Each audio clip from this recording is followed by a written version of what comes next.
our faculty to commence our closing ceremonies. Thank you.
Please remain standing. We acknowledge and thank the Coast Salish people on whose traditional territory Brentwood College School resides. We express our gratitude to the Malahat and Cowichan nations. We value the opportunity to learn, live, and share educational experiences on this traditional territory. Please remain standing for the singing of our national anthem.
be seated.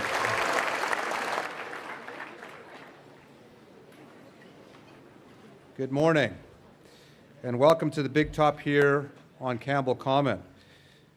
We are here to celebrate the first fully normal graduation ceremony since 2018-19, when the grade 8s sitting in front of you here were in grade 8.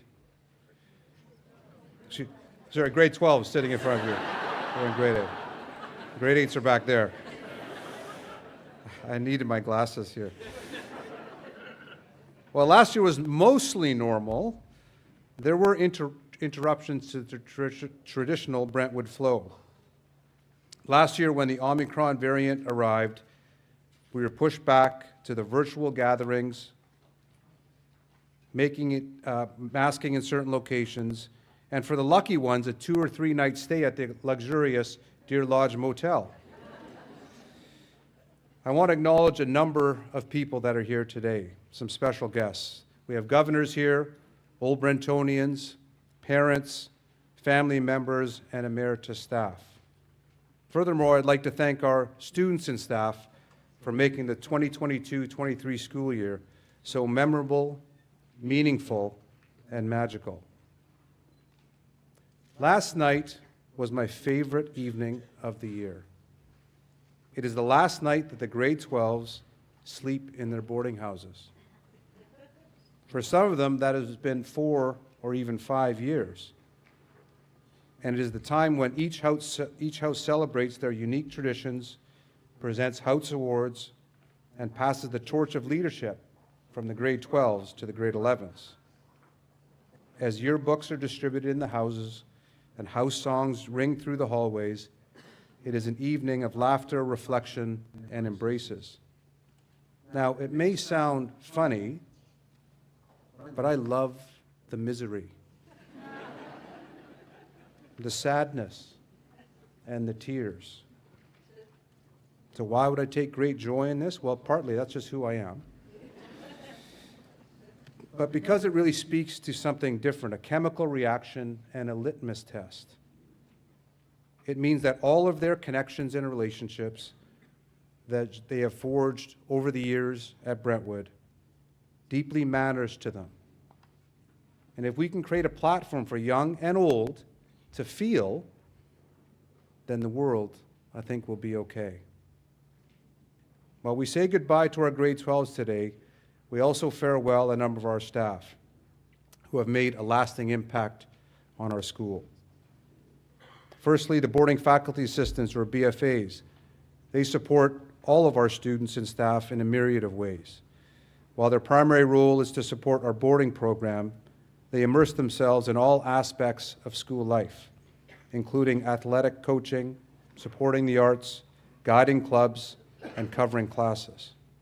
We are a better school because of them. So after 6 months associated with Whittle House, Max McEachern is moving on with his educational consulting career. And despite his allegiance to the Toronto Maple Leafs, we appreciate his time with us. Ellis House's Jan Roth is moving to Victoria to continue his studies, and we thank him for his love of soccer, and as one of the students said of him, his chill vibe. April Barnes is an Old Brentonian and has performed her BFA role with us for 2 years in both Allard House and Alex House. She was a lead volleyball coach, engaged with rowing, and supported Ms. Ramsey with SAC and grad events, including tomorrow night's event. We will miss her positivity and 100-watt smile that lights up every room. The good news for us is that she's attending Teachers College at UNBC, so fingers crossed, perhaps she'll be back. Aidan Hepburn is also an Old Brentonian and has been a stalwart BFA in Alice House for 2 years. His deep understanding and love of the school emanates in everything he does. Rugby coach, climbing instructor, and staff sponsor of our NeuroCatch project. He has been appointed as the research coordinator at the University of Colorado's Research on Affective Disorders and Development. We will miss Aidan, and we are excited for him in his new adventure. Matt Ward has been with us for 3 years, and we appreciate his connection with students, his positivity, and in particular, his passion for rowing. As a farewell gift, 2 weeks ago, his junior boys crew won the gold medal at the Rowing National Championships, and he will take his coaching talents, hopefully, to the post-secondary level. Tegan West is another old Brentonian who has and will continue to bleed blue for her beloved Privet House. Her passion for outdoor pursuits, climbing, and teaching social studies helped land her employment with the Stolo Nation's Research and Resource Management Center in Chilliwack, and we wish her well. Over the summer, the executive assistant to the head's office, Michelle Hoskins, and her husband Scott are expecting the arrival of their first child. She will be on parental leave for the year, and while we will miss her presence, we look forward to her frequent visits to campus with their new daughter. Approximately 2,100 meals a day are served out of Crooks Hall. The quality and variety of food at Brentwood is simply incredible, and soon the grade 12s will fully appreciate this. Sadly for us, Morgan Millward, our manager of food services, has moved to Ontario, although he's here this week to help us out, to be closer to family, and we thank him for the high standard he has set at our school. Connor McGuigan, also an alum of the school, joined us this year as a science teacher with our Meta 9 class and coached rowing. He returns to Victoria to be closer to family and continue his teaching with the Victoria School District. After 7 years, Learning Center teacher and assistant house parent in Mackenzie House, Jillian Naismith, is also transitioning to Victoria to be closer to friends and family. She's taking on a Learning Center role at the middle school at St. Michael's University School. As Mr. Cowie said during this year's Lifers Dinner, the care, compassion, and commitment Jillian gives to students are remarkable, and she always comes from a place of full belief in young people. Best wishes, Jillian. You will be missed. Robin Emile has been with us for 14 years, over 16 years. How does that work? Well, she took 2 years out to do her master's degree at Washington State University. Starting as an intern, Robin has run the gamut of roles at Brentwood. She's been a social studies teacher, elite level rowing coach, assistant house parent, and instructional leader. Most recently, she has taken on the role of Indigenous Studies Coordinator. Robin and her family are true Brentonians. Robin met her husband, Ollie, an old Brentonian and former staff member, at Brentwood. Both of their beautiful children, Gavin and Margot, were born here and grew up on this campus. So while we are pained to see her go, we fully support the continued progression of her career as an administrator. In July, she will become the Assistant Director of Academics at St. Michael's University School. Robin, you will always have a place here at your home in Mill Bay. After much thinking and a bit of internal back and forth, on Tuesday of this week, Laura Richardson made the difficult and thoughtful decision to retire after 22 years at Brentwood. During her time with us, she has been an assistant house parent, beat sponsor, coach, advisor, and teacher. Like Robin, her two children, Quinn and Jacob, who are also old Brentonians, grew up on this campus. Her husband and current faculty member, Dan Norman, will thankfully remain with us. Laura, your combination of high expectations and unwavering belief in young people are remarkable and appreciated. Whatever you did, you were always all in. And for that and your service to Brentwood, we thank you.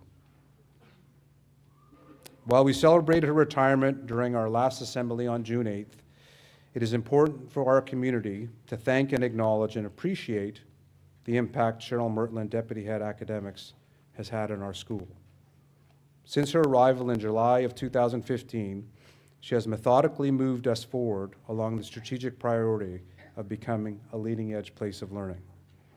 As I mentioned during this final assembly, her passion for creating a progressive and learner-centered academic culture led to the creation of our current academic plan, a new timetable, a wider and deeper assessment approach, and a Google Drive infrastructure that helped improve collaboration and information access for our students and our staff. Well, that is a full and impressive record, It's what she did behind the scenes that really deserves special mention here. Her contributions at the senior management team table, navigation of COVID, and leadership in designing a world-class center for learning, where that little hole in the ground is over there, helped and will help continue to propel our school forward. Her instincts and innate ability to easily lead without fuss or spotlight separates her from others. Well, Cheryl, today the spotlight is on you. We wish you happiness and joy. For you, your father, Frank, your partner, Dave, your daughters, Danielle and Allie, and perhaps especially your granddaughter, Tova. Her new life in Comox will, I'm sure, be full of laughter and purpose. Your service to Brentwood will never be forgotten, Cheryl, and please join me in thanking and acknowledging Cheryl Mertler.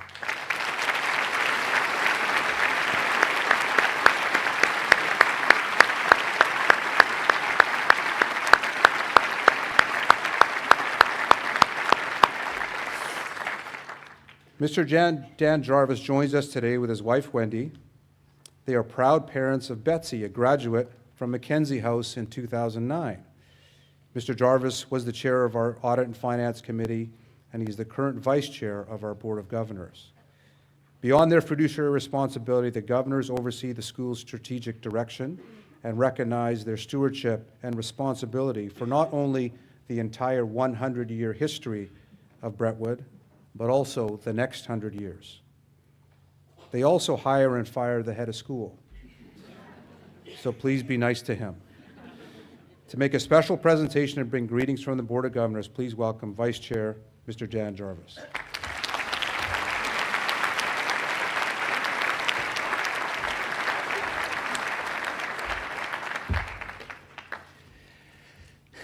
Thank you, and greetings to you all. I know many of you have come from quite a distance, so it's great to have you all here.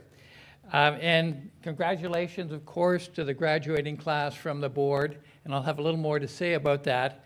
But before I do, I have a very special task today, and it's about a special award that only the board gives. It's called the Hugh Stephen Award. And it was awarded first in 1980 to Hugh, and it was in honor of the recognition or the contribution that Hugh Stephen had made to the school over many years. And this award is only awarded from time to time, and it's awarded to those who have made an extraordinary contribution to Brentwood over a number of years. So if you happen to see the recipients, it really reads as an honor roll of those who have made an extraordinary contribution to Brentwood and really made it the school it is today. So it is my great pleasure and great honor to present the Hugh Stephen Award to Art Crooks.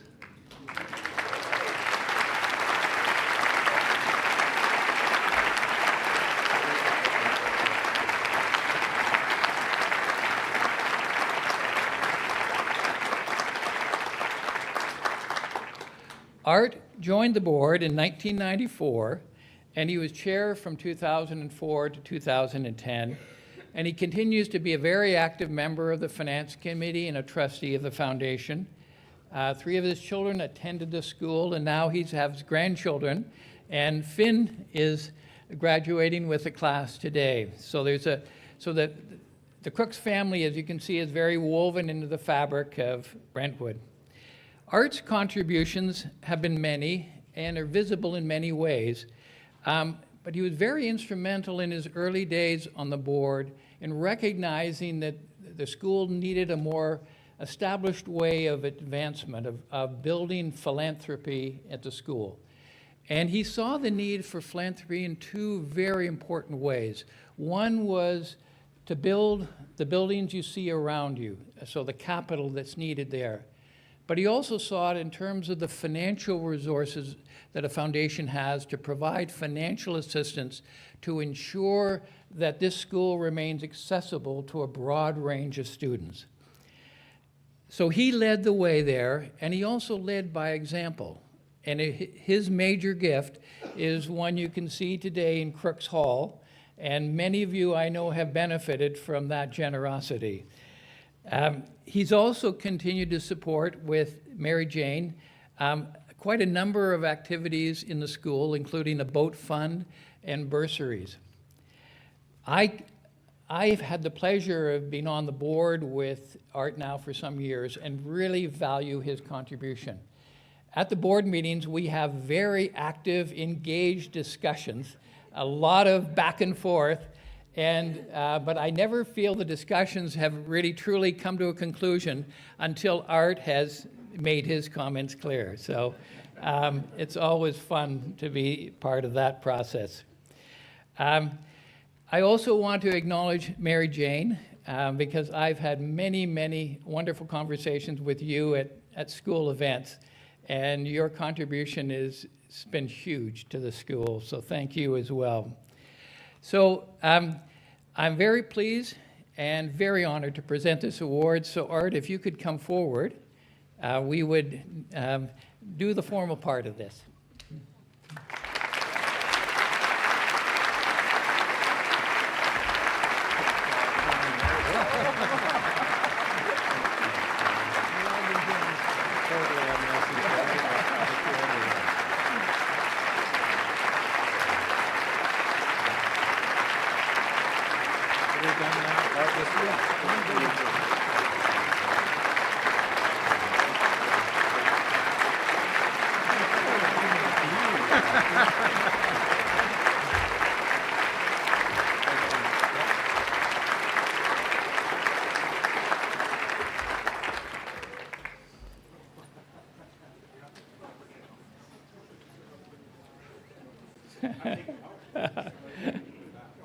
Yeah.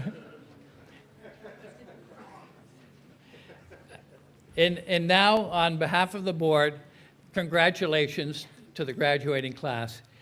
You've worked very hard to get to this point, and now you are about to embark on a very exciting new stage of your life.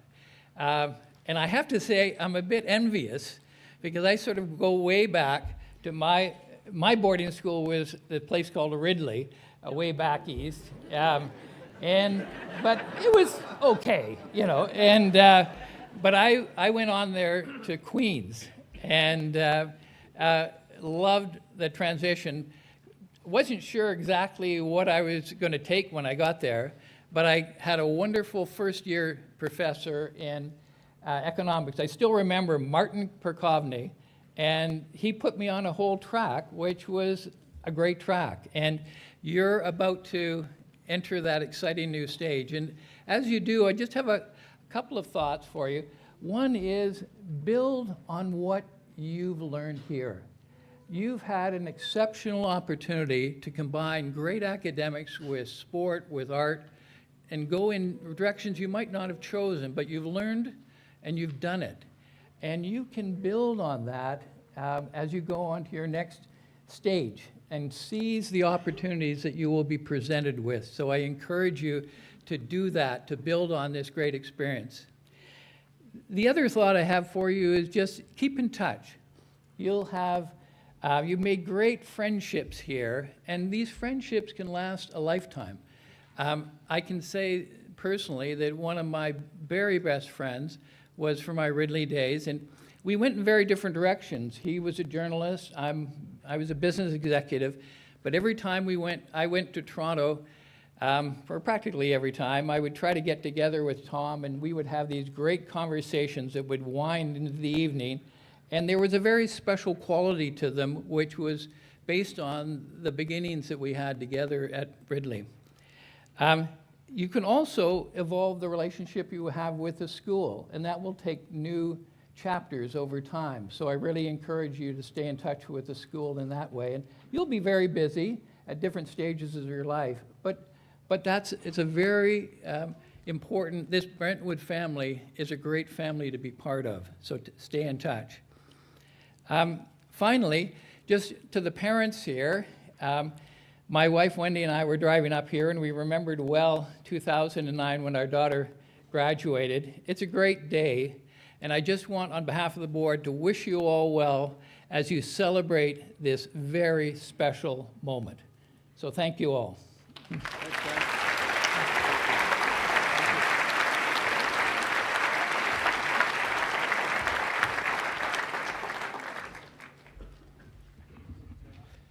Mr. Shadlock got my glasses for me. That'll help. Thank you, Mr. Jarvis and the rest of the governors, for your steady and unwavering support. And to you, Art, congratulations on this very significant and well-earned and well-deserved high honor. I now invite this year's grad president, Hazel Ling, to make a special presentation. Hazel.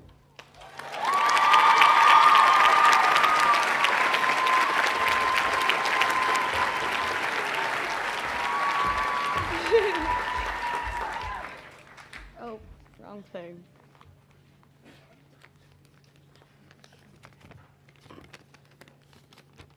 Okay. Good morning, everyone. At the start of the year, the grad class of 2023, our seniors, set a goal to establish an endowed bursary fund in our name, which would provide financial assistance in perpetuity to Brentwood students each year. Throughout the year, we've hosted a multitude of events and fundraisers in the name of the bursary, from Snowball to Matchematics, Candygrams, and Purdy's orders. I thank you, students, for your keenness to help out and your unequivocal support throughout the year. From our grad class's efforts alone, I'm proud to say that we have been able to raise $17,000, setting a new record for the total amount raised by any graduating class in Brentwood College history.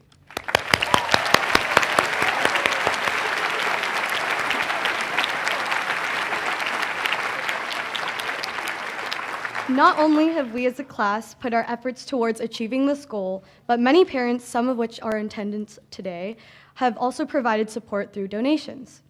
Thank you for affording future Brentonians an experience like ours and for giving us students a chance to reach our full potential through your ongoing support.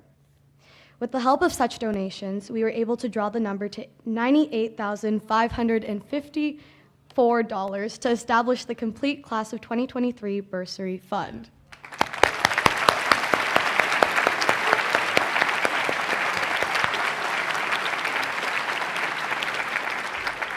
As of today, 25% of the students at Brentwood receive some sort of financial aid, and looking around the room, that's about a quarter of us. Your help means that each year, as of September 2023, even more students will be able to attend Brentwood, receiving financial assistance from the funds we were able to contribute as our legacy to the school and our link to future Brentonians. De manu in manum, from hand to hand. Without further ado, on behalf of the graduating class of 2023, I would like to present our check to the manager of the Student Impact Fund, Ms. Jillian Donald.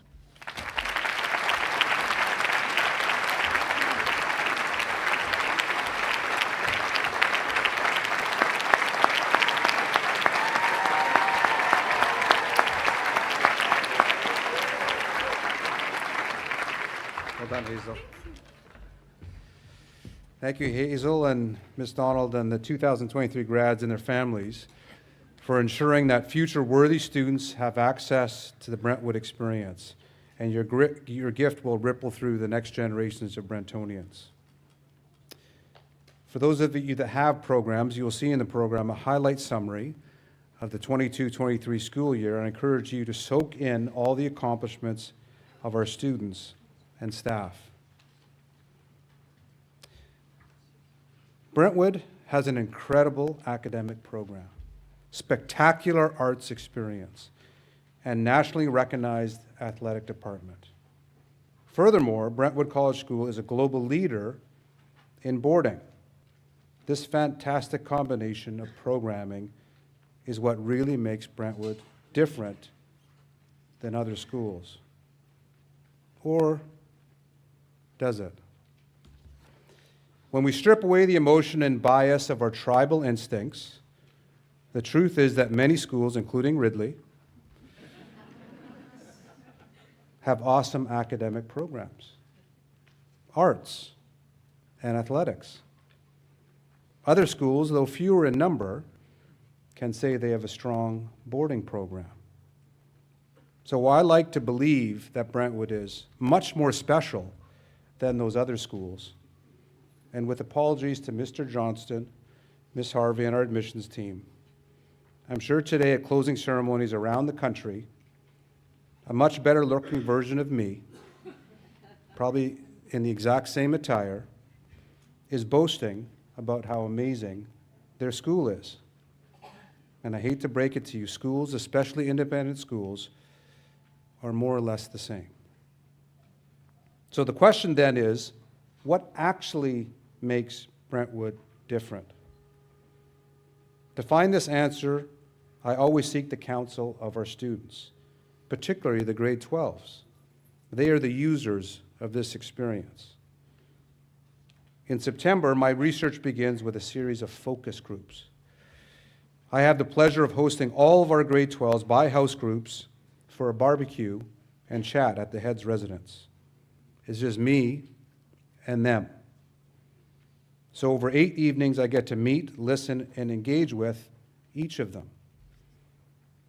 The purpose of these sessions is, yes, to get to know them, i.e. what their prefect roles are, their tripartite engagement and ambitions, and yes, to impart some advice for the coming year. However, the main goal is to get feedback from them. What at Brentwood do they cherish the most? And how can we at Brentwood continue to improve? I'm always most impressed with their thoughtfulness that is full of clarity, candor, and care. They love the school and want Brentwood to continue to be better. The final question I ask is, from their perspective, what makes Brentwood different, special, unique? I ask them what differentiates us from other schools. Not surprisingly, their responses include the incredible campus and world-class facilities. I mean, really? School on the ocean? Come on. The wide variety of programming across all aspects of our tripartite program. And they recognize the intergenerational global connections of our old Brentonian network. However, the most frequent comment that they give me about what makes Brentwood different is the deep, meaningful, and lifelong relationships between students and students. And that's in a vertical way. It's very common, you'll see grade 9 and grade 12 students having lunch together. And students and staff. It's that last word that always stands out to me, staff. Just think about what we ask of our staff. Work with over 500 teenagers from ages 13 to 19. Yikes. Often for 6 or 7 days a week. And for our house parents, 24 hours a day. For some, this sounds like a dystopian novel about a post-apocalyptic time. While to others, it sounds like fiercely fulfilling fun. While there are many differentiating factors, the one that seems to stand out the most is what former staff member Kevin Lawrence once said to me.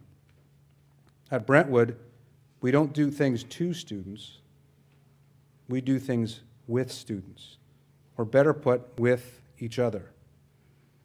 And the cool thing is, too, this is not a tick box exercise for us. It is deeply woven into the fabric of our culture. Throughout this past school year, there have been numerous examples of this curation of our culture. For example, biology teacher Sean Hacker-Tepper sought out the help of sous chef Conrad Davies to help teach grade 11 students about the anatomy of a squid. Then showed them how to make calamari. And then the class consumed that calamari without inviting me. While it's a day off for most teachers, our faculty joined our students in Duncan for the National Day for Truth and Reconciliation March. Our operations teams taught a life skills unit to our grade 8s, where they learned how to change tires. They did laundry, washed dishes, and pulled weeds. So grade 8 parents, they're well prepared for you. Last week, our facilities team helped our grade 9 Meta 9 students design and launch catapults on the fields up there. And I understand the target was a picture of me. At literally all hours of the day, our house parents play, laugh, eat, and commiserate with students. From boat holding to picking up litter, all students and staff volunteer for the Brentwood Regatta. On Saturday, April 1st, over 40 groups scattered throughout the Cowichan Valley for Brentwood Service Day, a key marker in our annual calendar, where students and staff, including me, I had a group, raked leaves, stacked wood, cleaned windows, and gave back to our local community. Perhaps the finest example of students and staff doing things with each other occurred on October 1st. In my 30-year career, it was my most difficult day, a day that I will forever remember. That afternoon, we received word that one of our students, Lily Smith Andrews, passed away from a brain aneurysm. As her father, Andrew, said to me later, she had a ticking time bomb in her head that went off that day. The immediate reaction and care from our house parents, Maida Center staff, operations team, and senior management was, not surprisingly, excellent and professional. Of course, communicating such news is not easy and requires sensitivity and support. With counselors in tow, we first shared the news with the Hope House students, then the entire student body, and followed it up with an email to staff and parents. It was an incredibly emotional evening. An immediate shock transitioned to disbelief, sadness, and even anger. We were raw. Words cannot do justice to what occurred next. Arm in arm, students ventured to quiet, spontaneous gatherings around campus to try to make sense of this devastating news. Then, one by one, and without being asked, non-duty staff drifted back onto campus to be with our students. Instinctively, they knew they needed to be there for their house parent colleagues and their students. They brought food, they brought care, and they brought love. Parents, too, sent waves of support to the campus that was very much felt and appreciated. It is often said that during good times, showing one's character is easy. On sunny days, when trophies are lifted and when wins come quickly, everyone wants to jump into that celebratory picture. And it is perhaps a wee bit easier to see the glass half full and emanate positivity. It is when the storms roll in and the darkness descends that deeply embedded and foundational character is revealed. October 1st and the days that followed provided the best example of what makes Brentwood different. And for me, it is the character of our soul. No matter what, through triumph or tragedy, we will be there with each other and for each other. No matter your age, and whether you graduated in 1963 or 2023, we will be here for you. No matter your geographic location, whether you live in Mexico, Montreal, or Mill Bay, we are with you. You see, the Brentwood experience transcends time and space. Nelson Mandel's famous leadership guidance is on a daily basis, full display here on this campus. When required, as he said, leaders, or in our case, Brentonians, lead from the front. By taking responsibility, we protect and take on the weight and shield others during challenging times. Brentonians know how to lead from the middle by working alongside, shoulder to shoulder with each other. And Brentonians lead from the back by deflecting praise and pushing others to the front to receive kudos, applause, and accolades. That's the Brentwood way. And while last week one of our grade 8 students asked me if I was head of school when we were founded in 1923,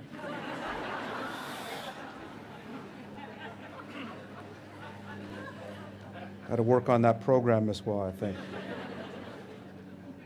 And the answer for the record is no. I'm sure it has been that way, the Brentwood way, since our inception. So as we begin our centennial year, all of us must take responsibility for the torch that has been passed on year after year after year, so that future generations can continue the Brentwood tradition of doing things with each other. For this lesson and gift to you, Brentwood College School, my most sincere and appreciative and heartfelt thank you. Well done.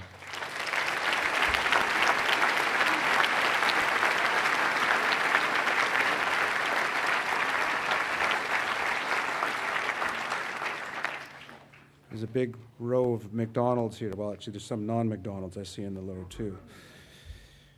Hailing from Revelstoke, this year's head prefect, Thomas McDonald, is the youngest brother of 3.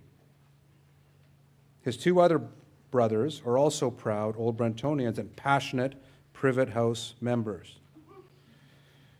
My first memory of Tommy was when he was sitting on the curb on Gillespie Field up here, as he was soon, I think, to be grade 8 student, with, I think, Jensen Napier-Ganley. They were watching their older brothers doing some preseason training with the senior boys soccer team.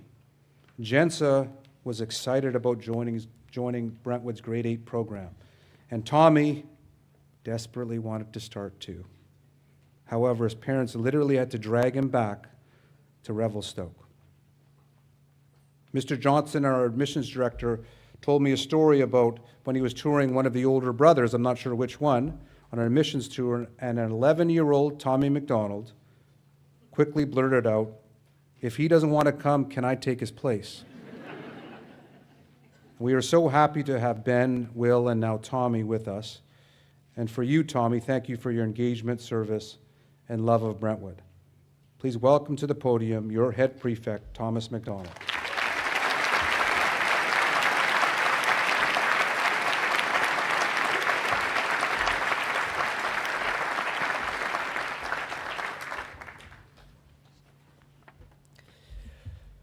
So, I'm a bit embarrassed to admit this in front of you all today, but after a year or so of work, if someone was to ask me what my job as head prefect really was, I don't think I would be able to give them a definite answer.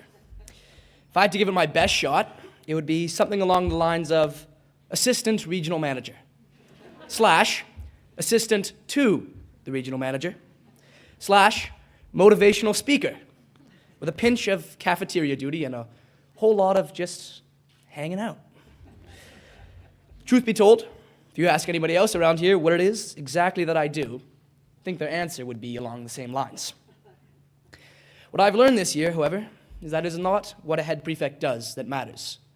What matters is the people that they serve. See, I'm not standing here today because of my talent, intelligence, athleticism, good looks, or humility. I'm here today because of a community that I've been surrounded by over the last 4 years. I arrived at Brentwood in the fall of 2019 as a short, not so stout, incredibly squeaky, and, in all meanings of the word, overwhelming 14-year-old. My first day here came to an end. Most of the other new kids sat and took time to say a loving goodbye to their parents. I, on the other hand, I had other plans. As soon as my feet hit that Brentwood pavement, I shot off, leaving nothing behind me, aside from an inconsolably crying mother. Since then, I've learned not to think of Brentwood as a place, but as a living being, as a thing that is always changing, growing, and learning. The students as red blood cells, breathing life into the campus. The staff are neurons, sending signals and directing everything else into place, and the buildings are organs, places where essential daily functions are performed. Now, there are 2 main points to that metaphor. The first is to show Mr. McCarthy that I did, in fact, listen during AP Bio 11. I was not just reading comics on my laptop. The second is to highlight the evolutionary nature of our community. While the overall shape stays the same, the contents inside are always changing. Throughout my time here, many things have changed, while some have remained the same. Case in point, My mom still cries every time I embark on a new journey. But now, instead of darting off immediately, I stop and cry a little bit too. Through all this change, one constant has and will always hold true at Brentwood: family. And that is why I'm here before you all today. Because of the way in which Brentwood has raised me, because of the willingness that Brentwood has instilled in me to serve a community that I'm grateful for, even through times when there might not be a lot to be grateful about. With that willingness, however, comes a duty to give back to all of you which you have given to me. And with that duty comes a lot of pressure. Pressure to live up to the head prefects of past. Pressure to make you laugh. Pressure to make you cry. Pressure to make you ponder the very fibers of your own existence. In the words of Jacob Hart, I feel the need to drop some serious head prefect knowledge. Now, I recognize that most of you did not come here today to receive quote-unquote wisdom from an 18-year-old just because he was given access to a podium. To those of you who feel this way, I have but one thing to say. Too bad. What are you going to do, just get up and leave? No, you're stuck here for however long this is going to take. To quote every teacher ever, the bell does not dismiss you. I do. So, might as well listen, right? Right. So, my first piece of advice: follow your own path. I was born at a very young age. Just let that one sink in. Growing up from this young age, as the youngest of 3 brothers, I was oftentimes, and by that I mean always, the odd man out. I ended up playing what my parents like to call the Me Too game, a one-man mission in which I would tag along in any scheme, project, or pastime either of my brothers pursued, much to their dismay. As time passed, I matured out of this phase, becoming more of a free thinker, even crafting my own unique subway order. However, in reality, that was not the case at all. As in almost every situation, I would find myself implicitly comparing my actions to those that I looked up to. When I was appointed to this position 1 year ago, my mind immediately raced to the type of head prefect that I was going to be. Instead of creating my own leadership style, I attempted to pick and choose the positive characteristics of my predecessors. Would I be wise and calming like Dee Dee? Kind and thoughtful like Jack? Or semi-nude like Jacob? Over these last 4 years, I've learned that it's impossible to hide who you really are, especially at Brentwood. The time we share with each other is too short to try and be someone else. So, regardless of the actions of others, follow your own path. But don't be afraid to stop and ask for directions along the way. Now, for a second piece of semi-pertinent life advice from someone who struggles to park a car. Work hard, but make sure to play equally hard. When I came to Brentwood, in typical youngest child fashion, I had one sole goal: to make a name for myself. I had fabricated 2 possible plans of attack. The first was to do everything, to be deeply involved of every aspect of the tripartite program, to be Mr. Brentwood. The second involved wire cutters, a jar of peanut butter, and no clothing. Couldn't quite figure out the logistics of the latter, so I followed that first plan, diving headfirst into every academic, athletic, and artistic endeavor that I could, spreading my commitment across the breadth of the entire campus in an attempt to stake my claim as more than just Will's younger brother. Over time, my commitment to involvement only grew. As the years passed, I began to have to work harder and harder to maintain that level of participation. While I am incredibly proud of my accomplishments, I can also say that through all of this involvement, I've definitely missed out on a lot of other things. When I look back at the amount of time I spent stressing over all of the minute details of every activity I endured, I'm reminded of the Latin saying, memento mori, which translates to, remember, you must die. I know it's a pretty somber thing to say on such a day of celebration, but hey, my speech, my rules. This phrase relates to an ancient practice of self-reflection, a reminder to ground ourselves in reality and to live each day to its fullest. You see, it doesn't matter who you are or how many things you have to be done, if any day could be your last. What I'm saying is to be involved, but don't take that involvement too seriously. Treat your time on this earth as a gift, and try not to spend it chasing after one trivial thing or feeling. Instead, learn to embrace some discomfort, take risks, make mistakes, and have some fun. Life is too short to take it seriously. The stupidest ideas are often the ones that provide the greatest opportunity for growth, and they make the best stories. Before I get to my last piece of life-changing advice, I would like to take some time to recap this year with you all, and share a poem, perhaps at the same time. This is a poem I've titled 22-23. It was the dawn of September, and the sun hung high in the sky as we pulled in through the grand gates and wished our parents goodbye. From that moment on, the year was in full force. Through many handshakes and chilly swim tests, orientation ran its steady course. The week was capped off with a fun and games win for the Pirates and Mermaids, and then we were shuttled off to classes, reminded to focus on our grades. Term 1 continued on, bringing with bright days of soccer, volleyball, and XC. During TEDx, our own students taught us the impact of contact sports and CTE. As the Christmas break approached, we were walking in a winter wonderland, though by our annual snowball, the weather had once again returned to bland. As time continued to speed up and we trudged through the gloomy days of February, we were rewarded at the beginning of March with some ABBA songs from a bright man named Harry. As the musical passed and that damn soundtrack slowly faded away, the clouds began to shift and the warm weather was here to stay. Everything since then has passed by in a flash.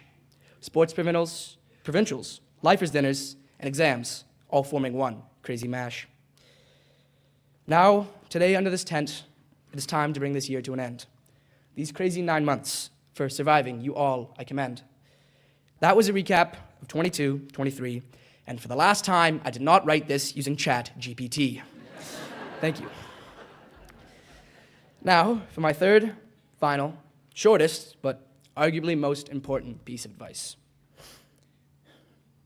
Many times today, I have praised the Brentwood community for all that it has done for me and those around me.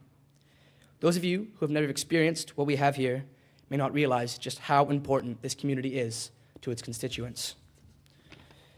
In a world where people are constantly pitted against each other, there is so much good that goes unseen, as we are taught to highlight the bad.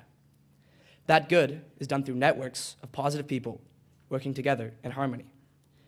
None of us would be where we are today without the support of the communities that raised us, instilled in us our values, and inspired us to make the change that we do. This year, we lost a part of our community that meant so much more to us than we ever could have imagined. Lily was the best of us. Her positivity and energy were more than enough to light up any room. When everything happened as it did, I waited in expectation for this community to almost collapse around itself. And well, the opposite happened. We expanded. We cried together. We remembered together, and ultimately, we grew together. Community not only raises us up in times of joy, but it allows us to fall back on it when the tide turns. So, when you find community, cherish it, relish in it, because it really is the most beautiful aspect of human nature. And it is the part of Brentwood that I will never forget. Now, to address the school for the last time. So, I'll start with the grade 8s. Next, the grade, only kidding, grade 8s. It's the last time you guys have to hear that one, so relish in that. Grade 8s, congratulations. You've officially completed the tutorial. Next year, take the time to explore everything Brentwood has to offer. Seize every opportunity. Take risks and make friends, because I can speak from experience, and the next 4 years are going to fly right by. Grade 9s, you too are making an advance. Things are now starting to get a little serious. But not too serious, but still serious. You are now the leaders of the junior school, whatever that means. Use grade 10 as a year of exploration, as one to try new things, define your passions, and create good habits, because grade 11 is right around the corner. Grade 10s, things are now definitely serious. Your grades next year will now matter more than ever. Grade 11 is seen as the most important year of high school, and for good reason. You now have to start to think about life after Brentwood. and whatever that entails for you as an individual. Enjoy the new freedoms the senior school has to offer, but set an end goal to work towards over the next 2 years. Grade 11s, today the torch is passed into your hands. You are now in charge. Well, not really, but kind of. You're about to embark on the absolute whirlwind of a journey that is grade 12. Savor next year. Take advantage of every opportunity, and when June of 2024 rears its head in 12 short months, make sure that you can look back and be proud of the mark that you have left on this school. And finally, to my fellow grade 12s, the graduating class of 2023, what more can I say than we made it? Today marks the end of our glory days. Our high school careers have come to a close, and next year we must start again at the bottom, only to work our way back up to the top. We must remove the water wings and start to actually swim. We are no longer high school kids. We are adults. Adults who have to do adult things, like taxes and groceries.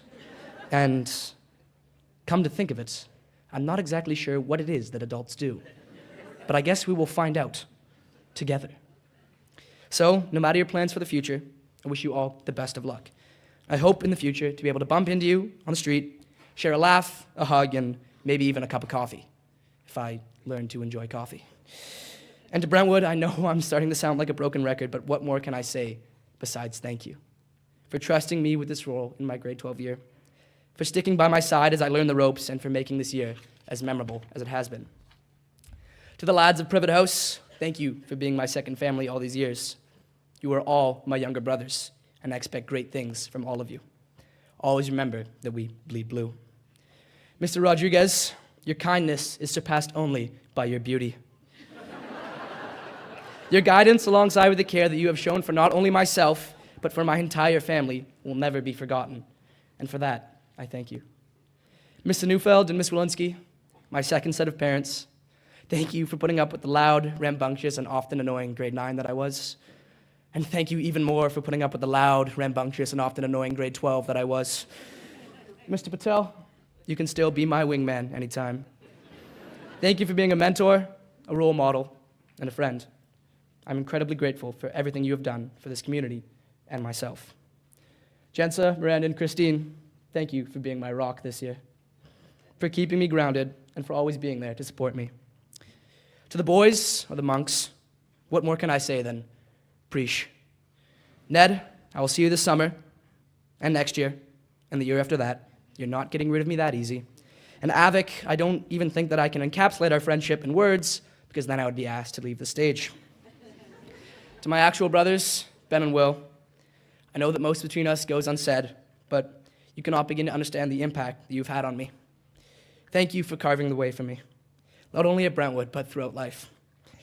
Thank you for letting me tag along. Thank you for putting me in my place when I try to do too much. And thank you for taking the terrifying steps into the unknown that was Brentwood.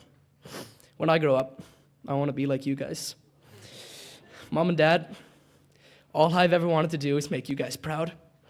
Thank you from the bottom of my heart for everything, and I mean everything. Thank you most of all for your patience, which I'm sure I ate up a lot of, especially during all those long hours in the car, on the way to soccer practices, hockey games, and whatever else we had going on.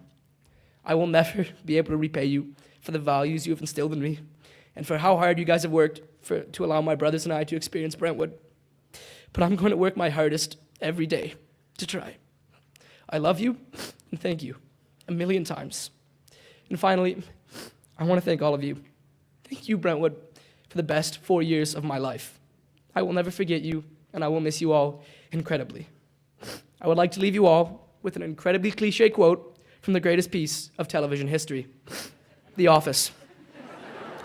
Season 9, episode 23, 45 minutes exactly. I wish there was a way to know you were in the good old days before you actually left them. Thank you.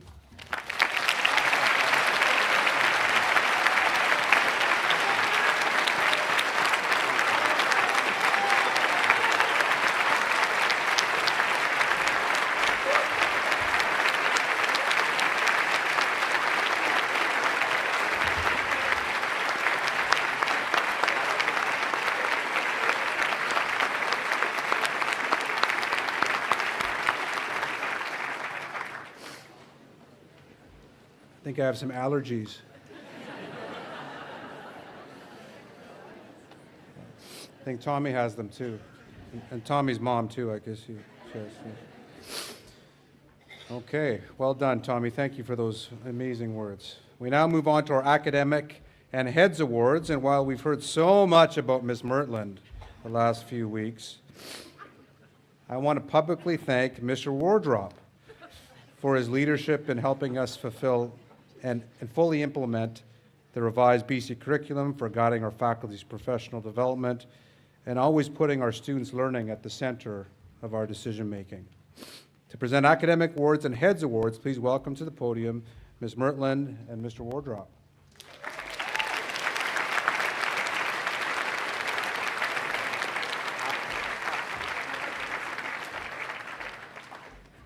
I'm Miss Mertland. Mr. Wardrop will be coming up later.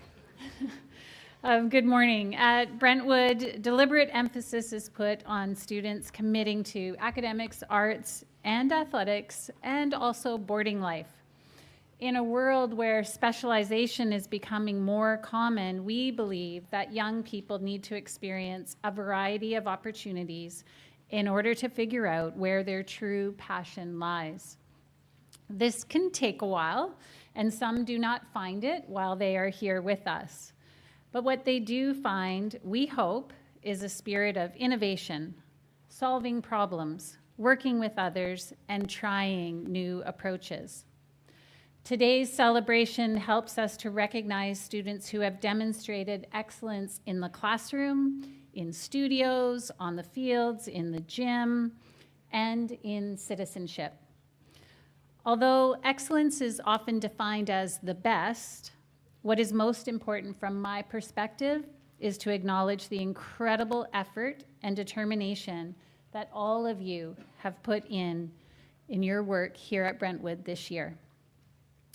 Last week, we were able to acknowledge the accomplishments of many students during our internal awards ceremony, and those names are printed in the back of the program. We discovered after the event that a few mistakes were made, so I'd like to mention those winners now. For service awards, Abby Lee earns a bronze pin, and Zhen Yang is awarded a gold pin rather than the silver. Kennedy Peterson is awarded junior academic colors, and senior arts colors go to Ko Horiguchi, senior athletic colors go to Coco Gunn, Daniel Jennings, Evan Maher, and Suhana Varsani.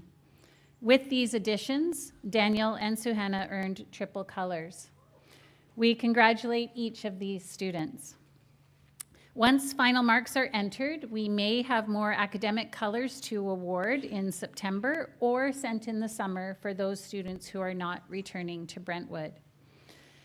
For today's subject and heads awards, the students will be called up in groups to await their turn to be recognized for their achievement in academics, arts, and athletics. The names of all award winners, including those updated ones from the internal awards ceremony, will be made available in the final version of the program that will be sent to all of you, students, staff, and parents, electronically. So the awards today will be presented alphabetically by grade. For students, when your name is called, I ask that you come to the side of the stage by Mr. McPherson to await your turn to be presented with your award. After receiving it, please proceed directly to the walkway out front of the grade 8 classroom, and Mr. Fletcher will take a group photo by grade of the award recipients. And then you can return to your seat. We have asked some teachers to help us present awards, and I'd like to highlight that Ms. Naismith and Mrs. Emile, who, as you heard, are leaving Brentwood, will be helping us with this task. But we're going to start with the grade 8s, and before handing out the awards, this is kind of a nice break for the kids too, but I'm going to ask all the grade 8s to please stand and be recognized for your hard work this year.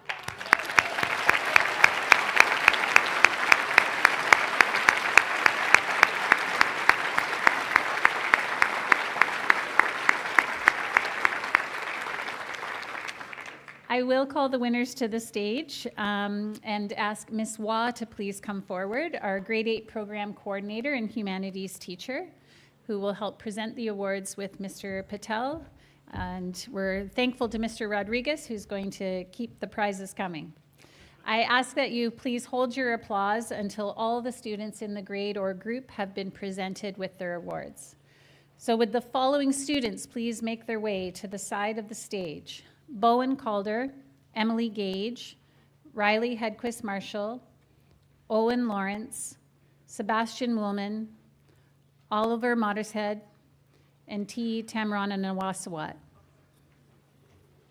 The grade 8 class has been an active group this year, often seen on this very spot, throwing around a frisbee or a ball, a game of spike ball. Their tremendous performances of It's a Bird, It's a Plane, It's Superman in the fall, wardrobe malfunction and all. They threw themselves into the opportunities at Brentwood. And just a special mention of Kiona's participation on 2 senior competitive teams that both went to provincials.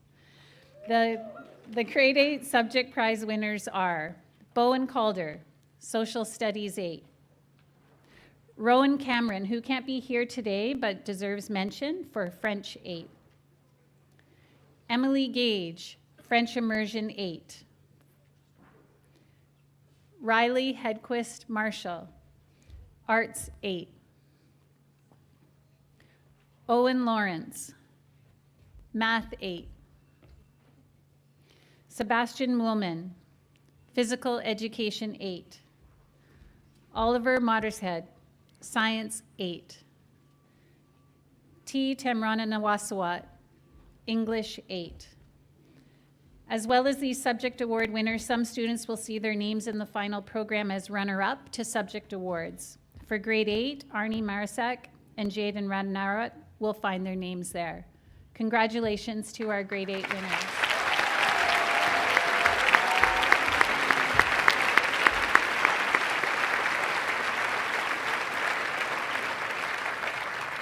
Thank you, Ms. Waugh, and I'm going to ask Mr. Doler, one of our teachers in the Metamorphosis 9 program and instructional leader of science, to come to assist Mr. Patel as we continue with our grade 9 class, who he knows very well. Before we begin with the prize winners, again, would the entire grade 9 class please stand so we can recognize your work.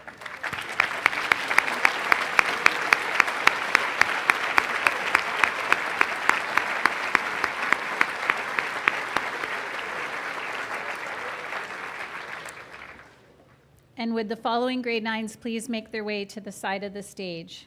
Kong Cho, Ophelia Cholik, Rosalind Ellis Gray, Jan Yessen, Ainsley Lamont, Miranda Meng, Alicia Patworthen, Jake Rademacher, and Layla Reynolds.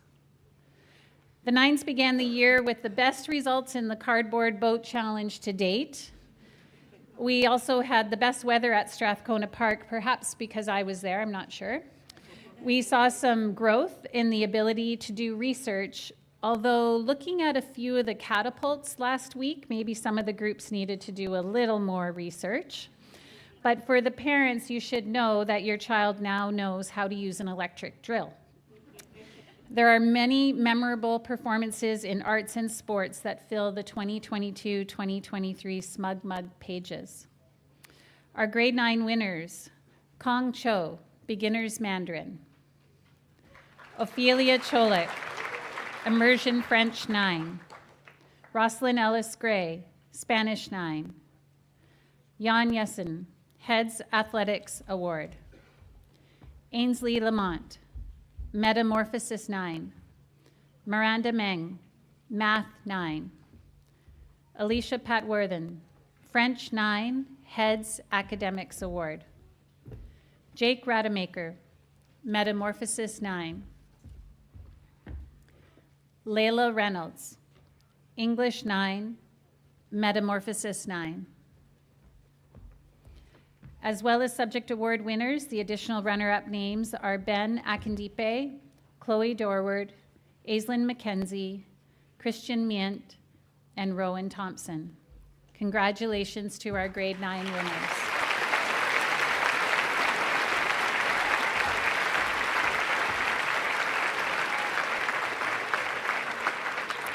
Thank you, Mr. Doler, and Ms. Naismith, if you could join us. Ms. Naismith is a teacher in our Learning Center.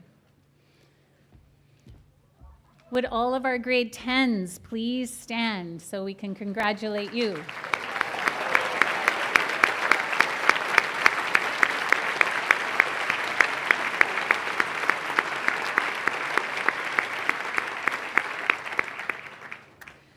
And with the following grade 10 students, we'll be having 2 groups of grade 10s. Would the following grade 10 students please make their way to the side of the stage? Julian Bishop, Miguel Britton-Fontes, Karis Carson, Addison Chadwick, Megan Cheng, Jay Doler, Peter Dryden, Sydney Goodall, Sebastian Gracia Yanez, Hamish Gullison, Yuto Amai, Basma Jama, and Ruby McDougald. Grade 10, the land of forming identity.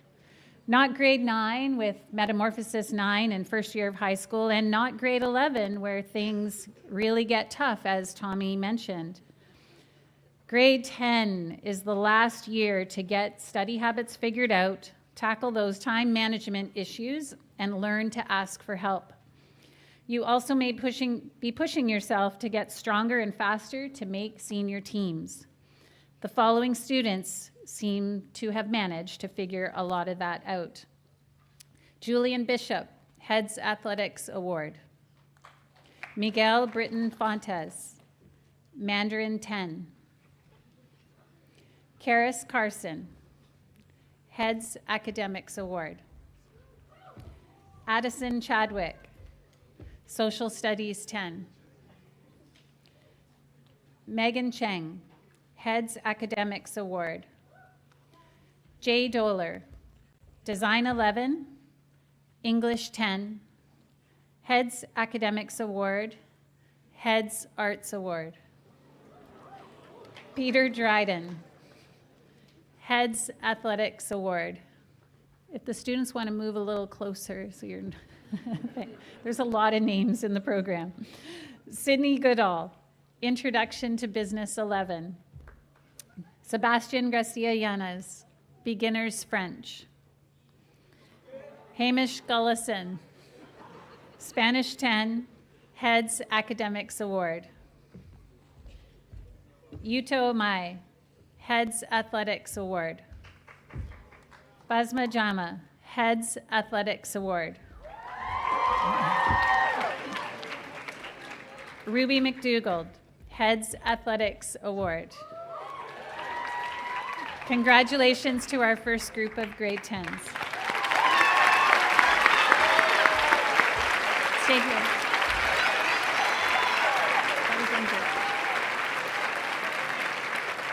Would the following grade 10s please make their way? Olivia Meneses-Plow, Lilia Parham, Kiara Pesci, Stella Pollock, Novella Russman, Angel Savannah Gowder, Asha Skocking, Grace Sissett, Grace Stiegel, Piang Tur Pin Temrana Nawasawat, Addison Van Oostrom, Matson Waring, and Bryn Wenner. As this second group makes their way up, I want to comment on the bravery shown by many of the 10s during their May experience of Extend Days. Some students pushed themselves to try something completely new and face some fears, and others enthusiastically threw themselves into overnight trips in the outdoors. Olivia Meneses-Plow, Heads Academics Award. Lilia Parham, Mandarin 12. Kiara Pesci, Spanish 11. Stella Pollock, French 10, Science and Ethics 11, Heads Academics Award, Heads Arts Award, Heads Athletics Award, a triple Heads.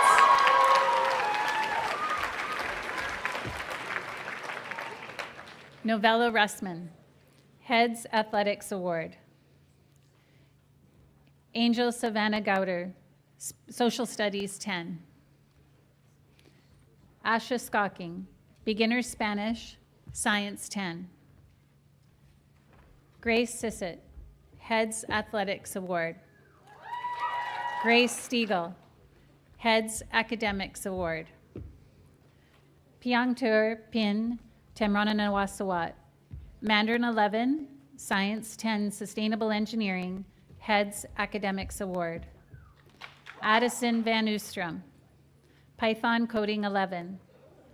Matson Waring, Math 10, Heads Athletics Award. And Bryn Wenhart, AP Seminar. As with other grades, grade 10 students named as a runner-up who were not on stage are Un Asavarak, Andreu Costafreda, Finn Dahlstrom, Sienna Gulovich, Teague Kramer, Veronica Lamb, Kevin O, Kennedy Peterson, Ava Skocking, Laurel Takahashi, and Josephine Teal. Congratulations to our grade 10s.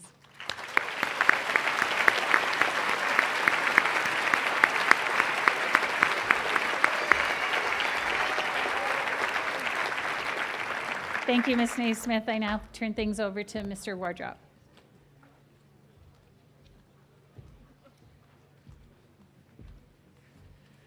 Thank you, Ms. Mertland and Ms. Naismith. I'd like to call on Mr. Hernandez, our instructional leader for modern languages, to help with the next presentations. And while he's making his way to the stage, could next year's leaders please take a stand? That was a test for the 11s, yes.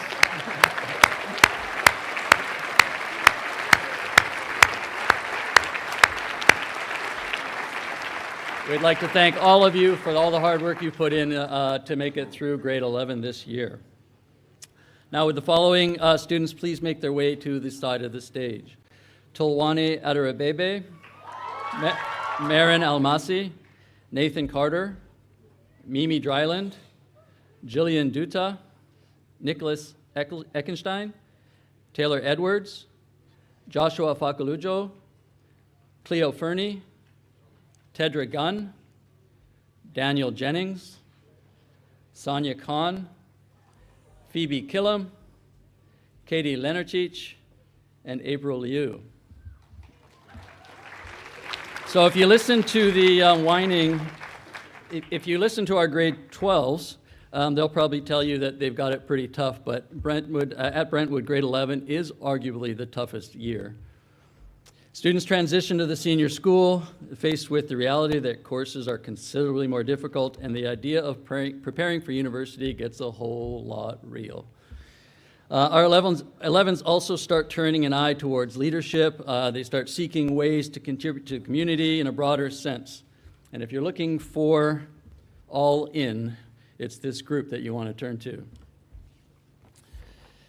Okay, our first presentations go to Tulwani Adarabebe, Chemistry 11, French 11, Heads Academics Award. Marin Almasi, Heads Academics Award. Nathan Carter, Heads Athletics Award. Mimi Dryland, AP Music Theory, Heads Arts Award. Jillian Duta, Heads Arts Award. Nicholas Eckenstein, French 11. Nope. Taylor Edwards, AP Computer Science Principles. Joshua Fakalujo, Heads Academics Award. Cleo Fernie, AP Environmental Science, Human Geography 12, Heads Arts Award. Tedra Gunn, Geology 12. Daniel Jennings, Heads Arts Award. Sonia Khan, Comparative Cultures 12. Phoebe Killam, Contemporary Indigenous Studies 12, Social Justice 12, Heads Academics Award, Heads Arts Award. Kani Lenarchich, Physical Geography 12. April Liu, Calculus 12, Financial Accounting 12. Please congratulate that first group.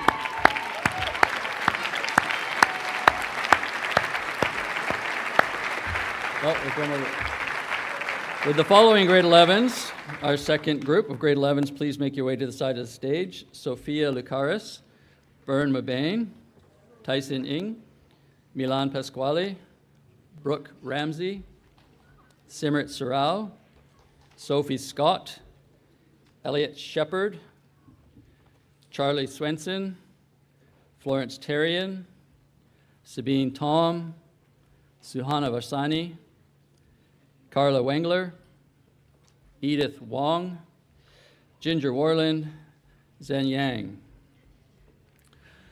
So this year, I don't know if you know, but there was a new introduction to a new graduation requirement in BC, and as such, our grade 11s students had the opportunity to immerse themselves into Indigenous studies. Under the guidance and leadership of Miss Emile, our students heard stories about the Cowichan First Nations from our Cowichan knowledge keeper, learned to canoe and weave, experienced a sweat lodge ceremony, and painted using Coast Salish form lines and design elements. So our next group of recipients, award recipients, are Sophia Lucaris, Heads Academics Award. Bern Mabane, AP Macroeconomics. Tyson Ing, the Nicholas R.B. Proust Prize for 20th Century World History 12. Milan Pasquale, Heads Athletics Awards. Brooke Ramsey, Entrepreneurship 12.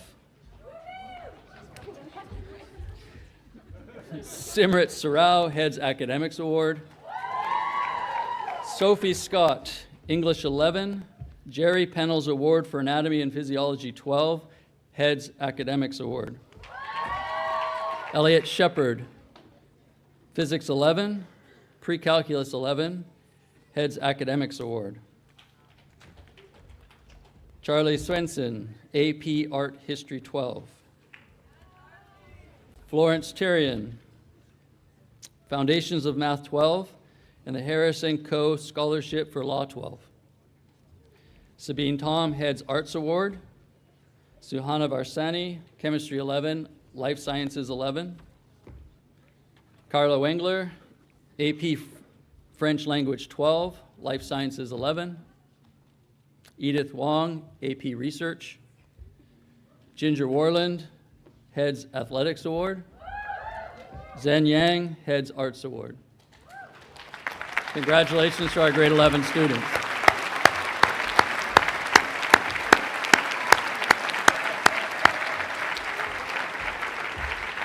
Before moving on to the grade 12s, we would like to acknowledge the grade 11 students who were named as runner-up. They are Leah Bird Lopez, Isha Cordy Stevens, Sophia Dianello Hinshaw, Emily Lee, Hannah Reed, Claire Rimmer, Hugo Sast, Sophia Shortis, and Katya Setchi. Thank you, Mr. Hernandez. We'll now recognize our grade 12 award recipients, and I call Miss Emile, our instruction leader for social studies and business, and St. Michael University's new assistant director of academics, to help us out. I would just like to remind Miss Emile that Mr. Paul Collis graduated from SMU, so temper your expectations a little bit.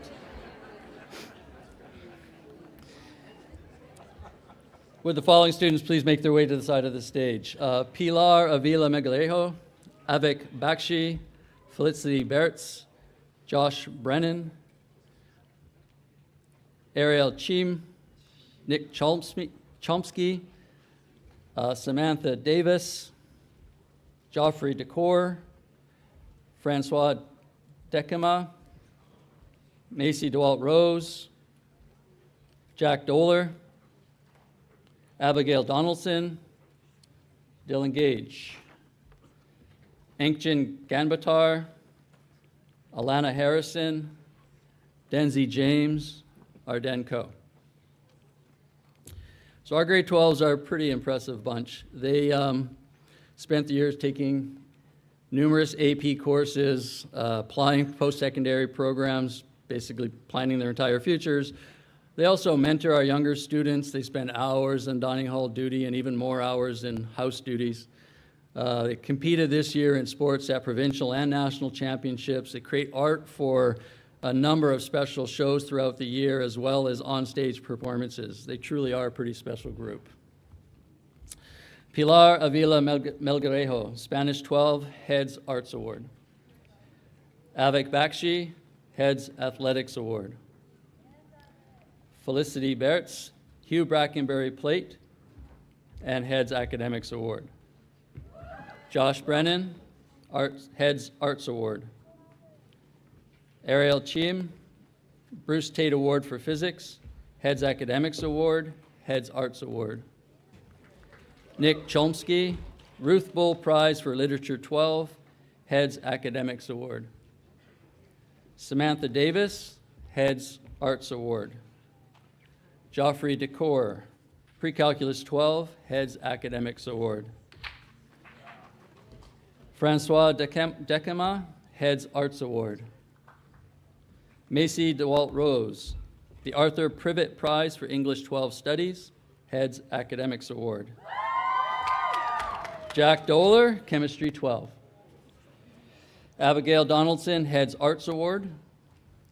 Dylan Gage, Financial Accounting 12, Heads Athletics Award.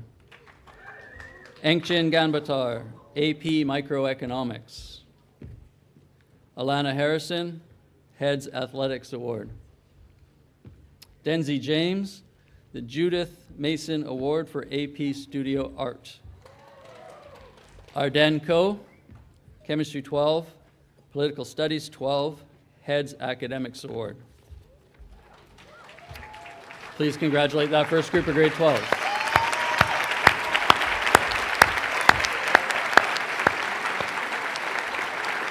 With the next group of 12s, this group please come to the side stage. Heather Lamb, Hazel Ling, Oscar Long, Thomas McDonald, Neve Martin, Jensa Napier Ganley, Miranda Navarro Perez, Maxine Pollock, Grace Prokopchuk, Athena Romano, Ella Stone, Sophia Saul Strasberg, Izzy Thornton, Tavin Umeda, Kaylee Virapin.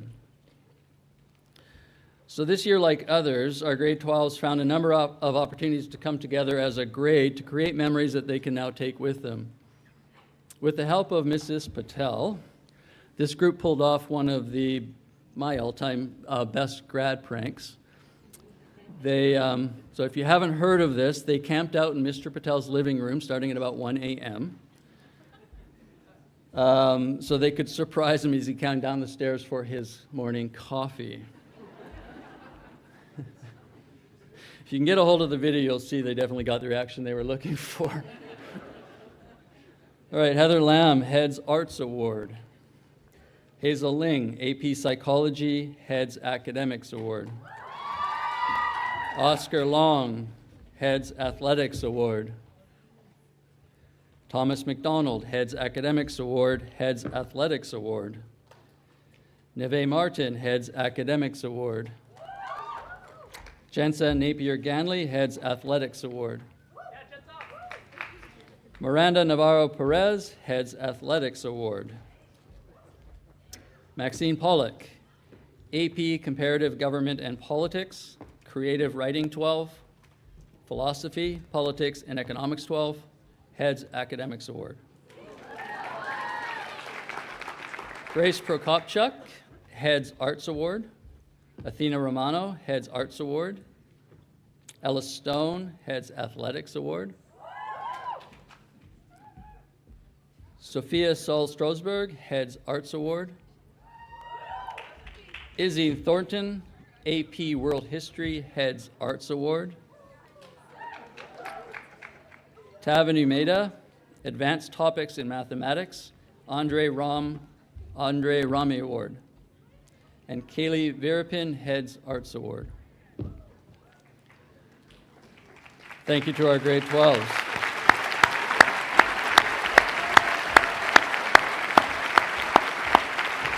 The students who have not been, The students have not already been mentioned, but will appear in the final copy of the program as runner-up are Emiliano Altamirano Castellanos, Daisy Buziak, Ty Dahlstrom, Anna Miki, Julia Nguyen, and Emma Willman. Before I leave the stage, if I could get the grade 12s to please stand. Students, please congratulate this group of leaders for their leadership this year.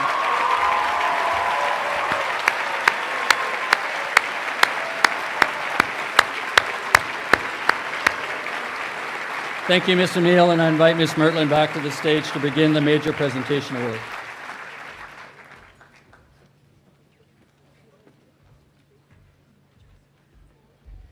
Thank you, Mr. Wardrop. We will start with our first grade 9 awards. So these are our major awards that a whole group of people get together, and we get some feedback from staff as well to try to determine who the winner shall be. It's not an easy task with such a talented group every year in each grade. We're going to start with the Hogan Memorial Shield, and I just ask for the student who is named as the winner or winners, in some cases we have co-winners, that they just come directly to the stage. So the Hogan Memorial Shield is for a grade 9 student whose citizenship is unquestionable and whose leadership potential is couched within a positive personality. The runner-up for this award is Rowan Thompson, and there are co-winners, Zane Fipke and Layla Reynolds.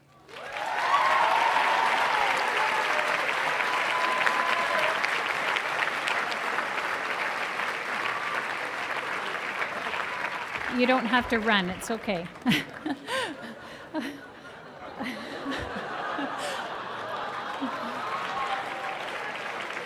Go ahead, Layla. So just a couple of words about these two. Again, their citizenship is unquestionable and positive, as you can see. So there is a bit of a difference in the energy between Zane and Layla.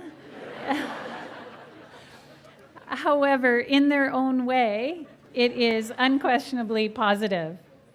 So Zane can be seen running around campus, basically, as you saw with him coming up for the award, and taking on leadership roles in his groups that he's been involved with, especially through the Metamorphosis program.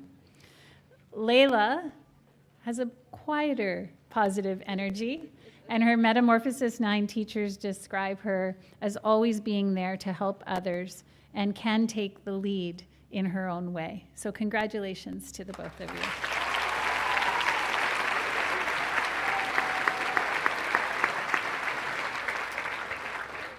Sorry, I should mention for the award winners that you can just return directly to your seat, and at the end of the ceremony, we'll do a photo with all the major award winners together. The H.J. Davis Trophy is awarded to a grade 9 student whose impressive academic effort is complemented by a strong co-curricular contribution. Many in our grade 9 class were showing up as dedicated tripartite students. But there are co-winners for this award, and they are Ainsley Lamont and Alicia Patworthen.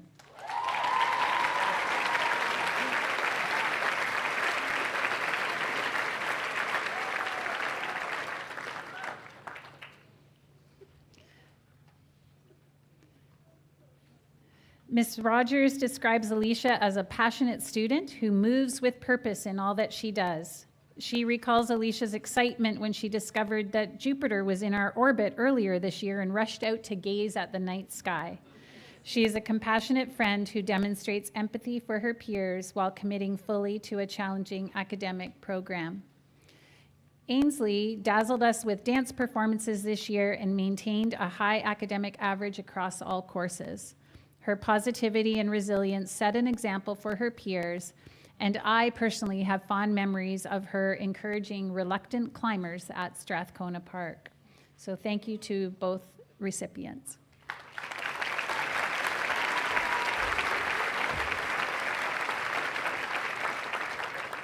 The Brentwood Trophy is awarded to a grade 10 student who demonstrates an outstanding degree of selflessness, indicated by a strong desire to serve the community and the school as a whole. The runner-up for this award is Yuto Mai. The co-winners are Grace Stiegel and Matson Waring.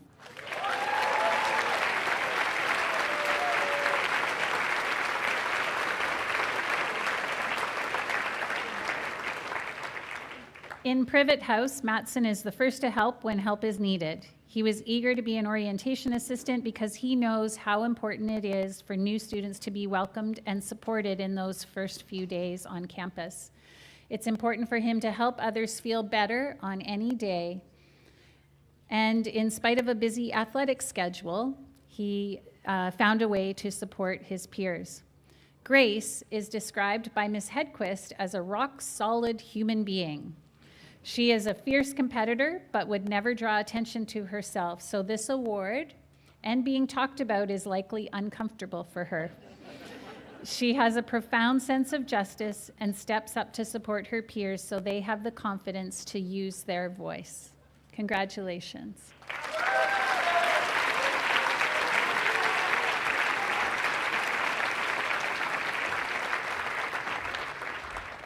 The Mackenzie Award honors the superior academic of the junior school.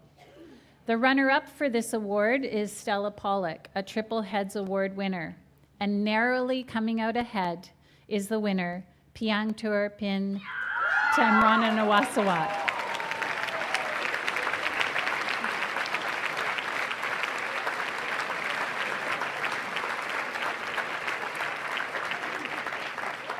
Pin is not only the top academic of the junior school, but an energetic, positive influence in her peer group and throughout the campus.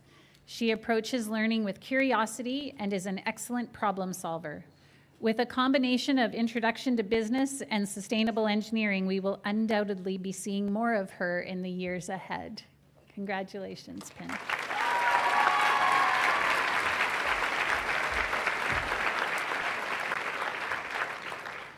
The Eaton Family Award is for a grade 11 student who shows integrity, initiative, and an appreciation for the opportunities provided by the Brentwood College Tripartite Program.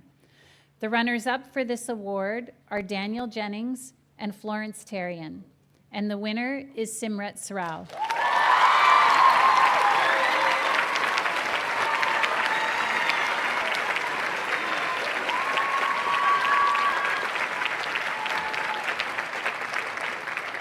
Simrat is a top academic earning a Heads Academic Award who also played on the senior girls basketball team and earned triple colors. Ms. Chung sees her as a wonderful role model and says her positivity can brighten even the dullest day. She can be found helping students who are struggling with their homework, and teachers also comment on how supportive she is of others in class. Congratulations, Simrat.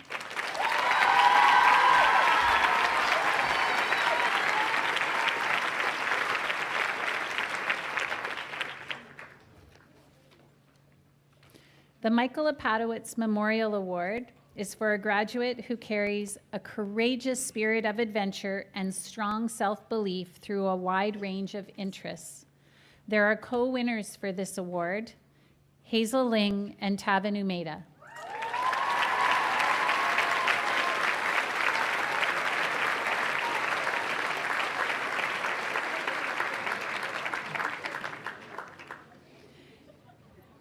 Sure who to do first. I'll start with Tavin.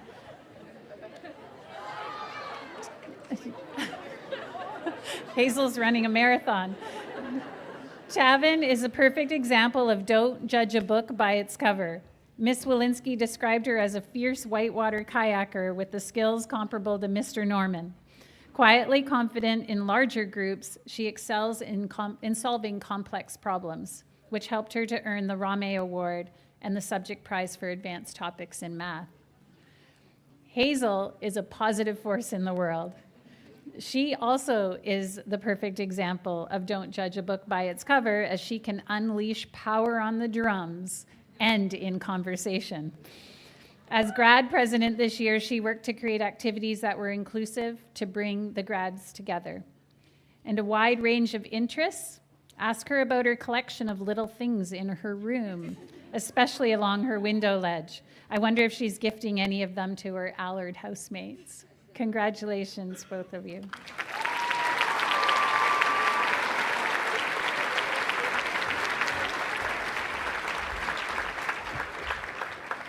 The Kathleen Bryan Memorial Award is for a graduate who, in response to Brentwood, ultimately demonstrates that close, meaningful relationships form the basis for personal growth and development. The winner for this award is Davis Pettit.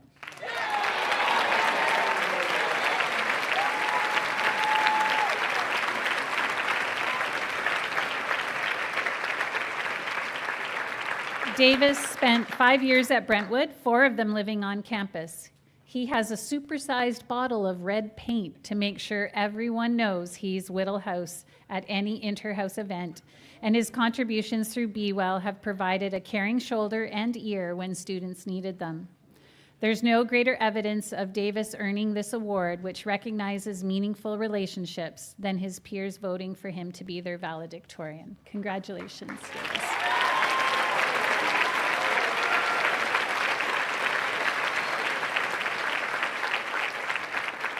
The George Killey Award is for a graduate whose aesthetic sensibility inspires others. We have co-winners, Simon Gillespie and Izzy Thornton.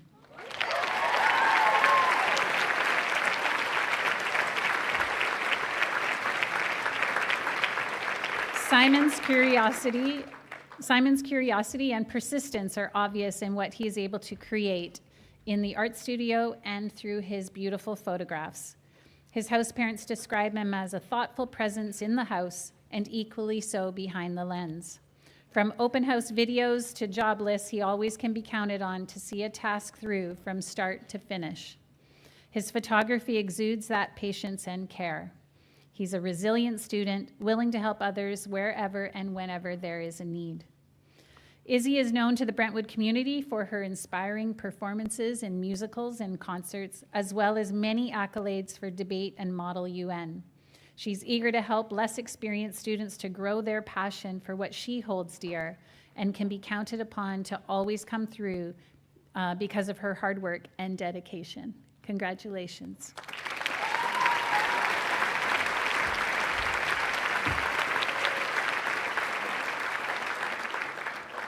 The Ken Creer Memorial Award is for a graduate whose athletic endeavor inspires others. We have 2 runners-up, Ned Booth and Miranda Navarro Perez, and the winner is Sophie Horn.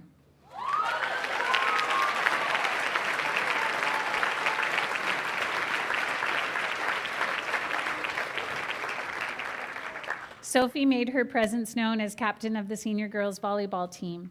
This program is demanding in time and skill level, and Sophie was a consistent contributor to a winning season on and off the court. Watching her dig in quarterfinal play at provincials was a highlight for me. On top of leading the volleyball team, she also led as beat captain, encouraging all of our community to live more sustainably. Congratulations, Sophie.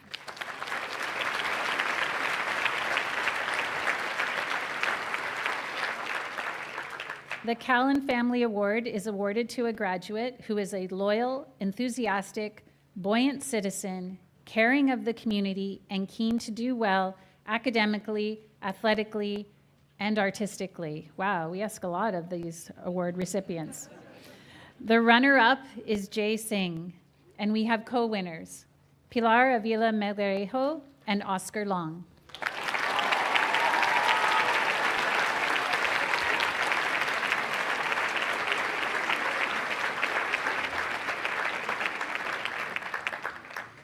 Pilar is a hopeling, committed to all 4 areas of Brentwood life. She dances, finds the line to make the perfect pass in soccer, and is a hardworking academic. Her greatest gift, however, is in Hope House, where she is kind and compassionate. One of Pilar's housemates created a fictitious 3R award this year and gave it to her for being responsible, resilient, and respectful. That says it all. As a striker in soccer, or when unleashing a ferocious forehand in squash and tennis, Oscar has been an impact athlete in his years at Brentwood. He pinched pots in the studio and learned choreography to dance in musical to delight audiences. In academics, Mr. Wismer saw him working deep into the night to reach for extending. Oscar is a triple colors, heads athletics award winner, Ellis House captain, a Brentonian, and ready to support his housemates and peers wherever needed. Congratulations to both of you.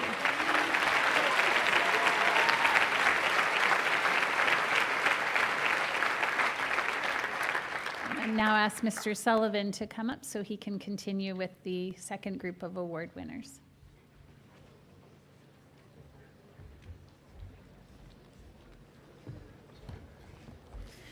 Thank you very much, Ms. Mertlin. As you can see, we're getting to the big end of the table here, some of the big hardware about to be delivered.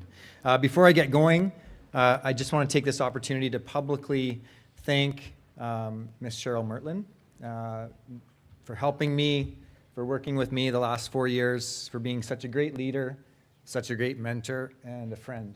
So thank you, Cheryl.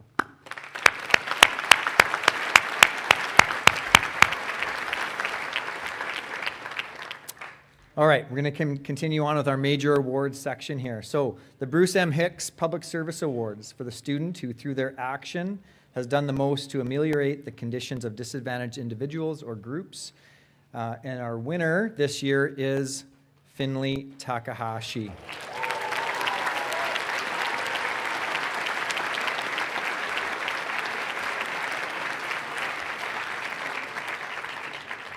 Mr. Neufeld has described Finley.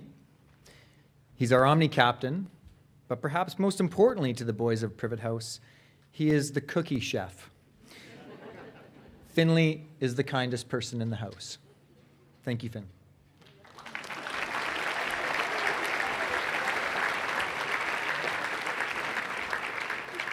The next award is the Peyton Trophy for the outstanding citizen in recognition of a strong contribution to both athletics and arts.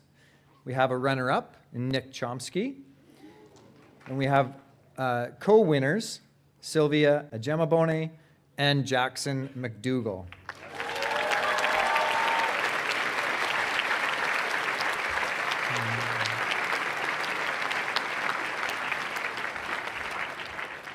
Mrs. Warner describes Sylvia as a Brentwood lifer who is steady, competent, reliable, and the kind leader of the house. She always makes time for her friends and any student in the house who requires help, advice, or an ear to listen.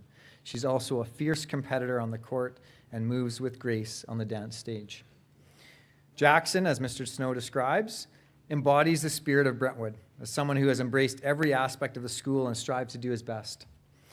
His academic average is well over 90%. An active member of the tennis team, Jackson helped represent Brentwood at the provincial championships.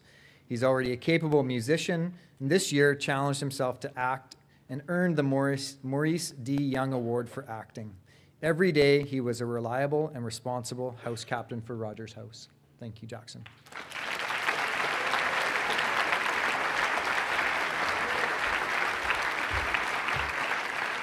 Next is the Powell Cup. This award is for the graduate with an outstanding degree of selflessness, indicated by a strong desire to serve the community and the school as a whole. This year we have co-winners in Jenny Lee and Samantha Davis.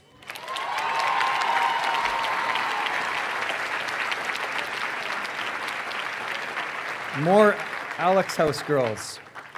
Miss Warner describes Jenny, our Be Well captain, as thoughtful, caring, and kind. Jenny is a strong presence in the house and always available to lend a hand. She has a strong moral compass and leads with integrity.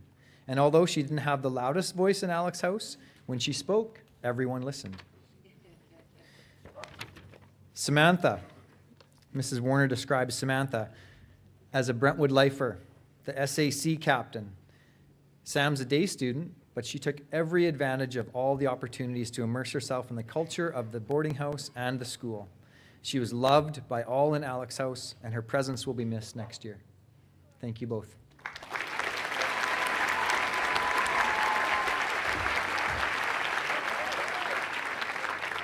The next award is the Brentonian Shield for the graduate who has encouraged a love of scholarship through either personal attitude and achievement or assistance to others. We have 2 winners, Emilio Altamirano Castellanos and Felicity Bertz.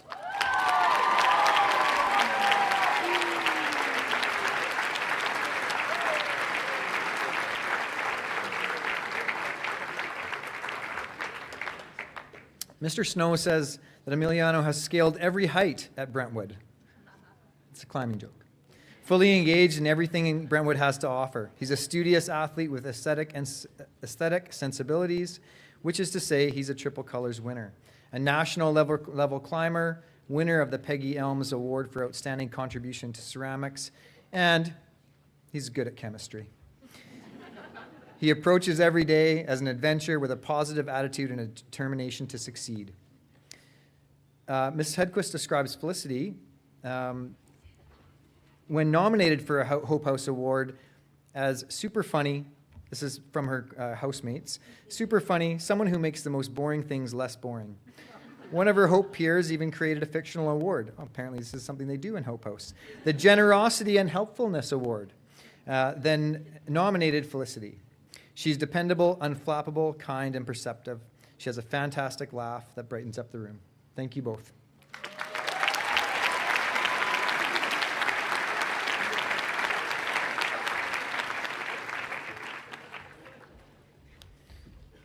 Next, we have the Andrea Pennells Cup for the graduate who exemplifies empathy, compassion, and optimism as a global citizen, steward, and leader of integrity. In honor of Andrea Pennells, faculty from 1982 to 2012, assistant headmaster 1991 to 2000, and our head of school from 2000 to 2012. This year's winner, Belucci Okeke.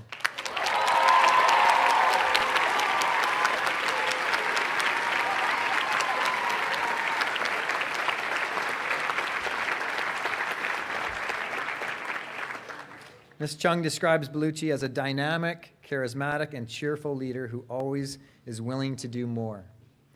Even when her plate is full at times, she wanted to walk the walk of being inclusive, kind, and helpful to those around her. Her laughter and bright smile resonated through the hallways of Mackenzie House. Thank you, Belucci.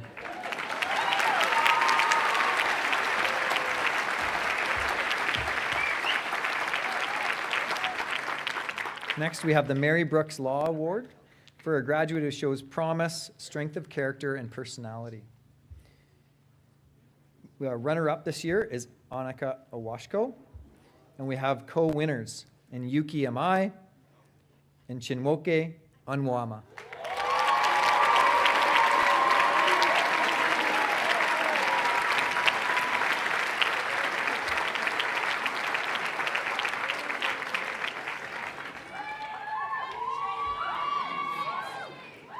Mr. Gage describes Yuki as small in stature, but a tower of integrity. Yuki was an outstanding leader, the house captain for Whittle this year. He embraced all aspects of the tripartite program and walked the walk each and every day of his grade 12 year. Perhaps most importantly, he cared deeply about each and every boy in the house and helped make it an amazing place to live. Kampai, Yuki. Ms. Rogers describes Chinwoke as a natural leader with a compassionate and dedicated approach to her program. She is driven to succeed. She carries herself with pride and a strong sense of a set of values that will serve her well in her future endeavors. Her house parents also recognize her outstanding acts of service, not only in Allard House, but to the greater school community. She has walked a path of humility and demonstrated exceptional citizenship. Thank you both.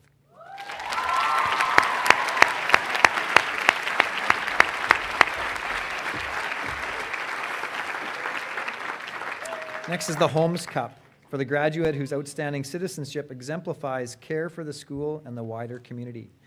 This year's runner-up is Chloe Hawken, and we have co-winners in Ariel Chiam and Alana Harrison.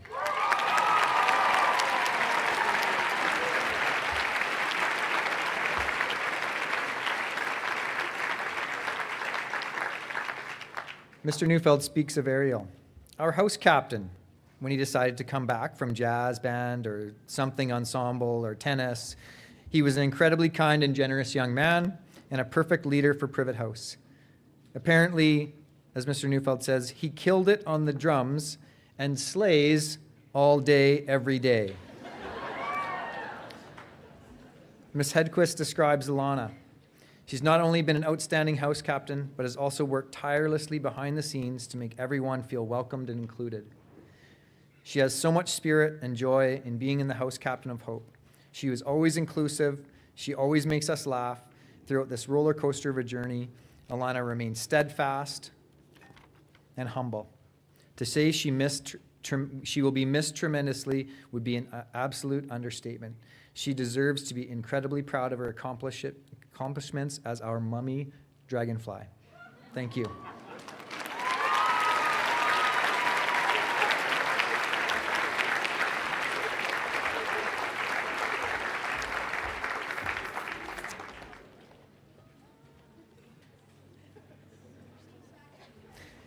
The next award is one that comes down to the numbers, the Bouchard Trophy for the Ducks, the leading academic student of the senior school, based on academic marks and learning skills. We have a runner-up this year, so incredibly close, in Maxine Pollock, and our winner is Arden Coe.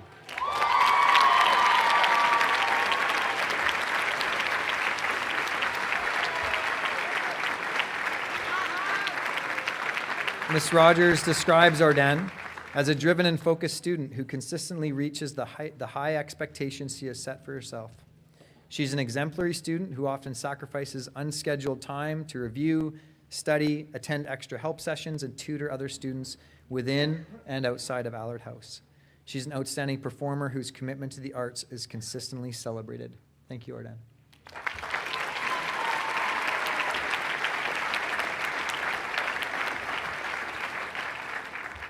All right, the last three. The T. Gill Bunch Cup for a graduate who displays, in addition to a scholastic and artistic excellence, stability and strength of character together with a willingness to serve. This year's winner is Heather Lamb.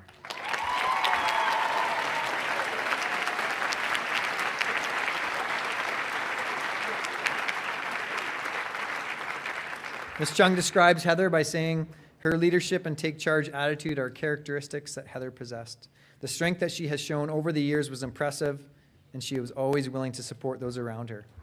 Her warm heart and kind nature helped many when they needed a shoulder to cry on. Thank you, Heather.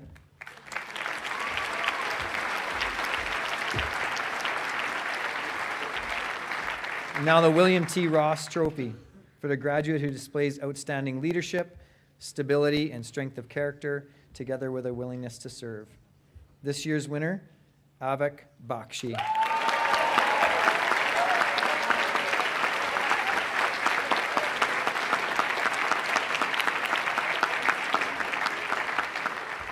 Mr. Neufeld had to do a lot of writing this year. He describes Avik by commenting, he was the wind ensemble captain, academic head prefect, 300 plus years of volunteer hours, I think he was joking. Probably some pins. His blazer is pretty heavy now. He was an AP scholar with distinction, golf provincials, Island All-Star for basketball. Most importantly, however, he got all the boys to get Scene Plus cards for thrifties to save money. A tireless peer tutor, even when he had his own work to get caught up on, he is also a pretty great guy. Thank you, Avik.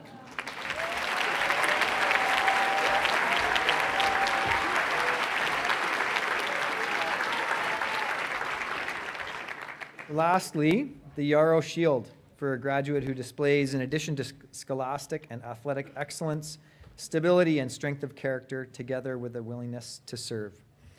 This year's winner, Tommy McDonald.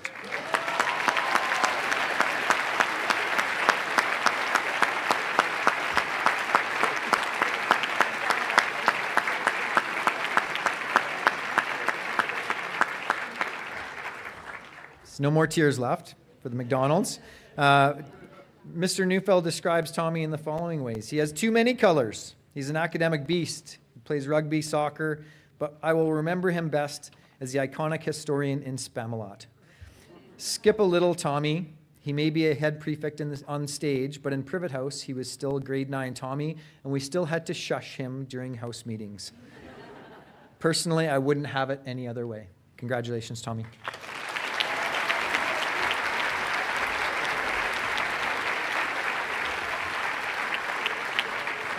At this time, I'd like to call upon our valedictorian, Davis Pettit.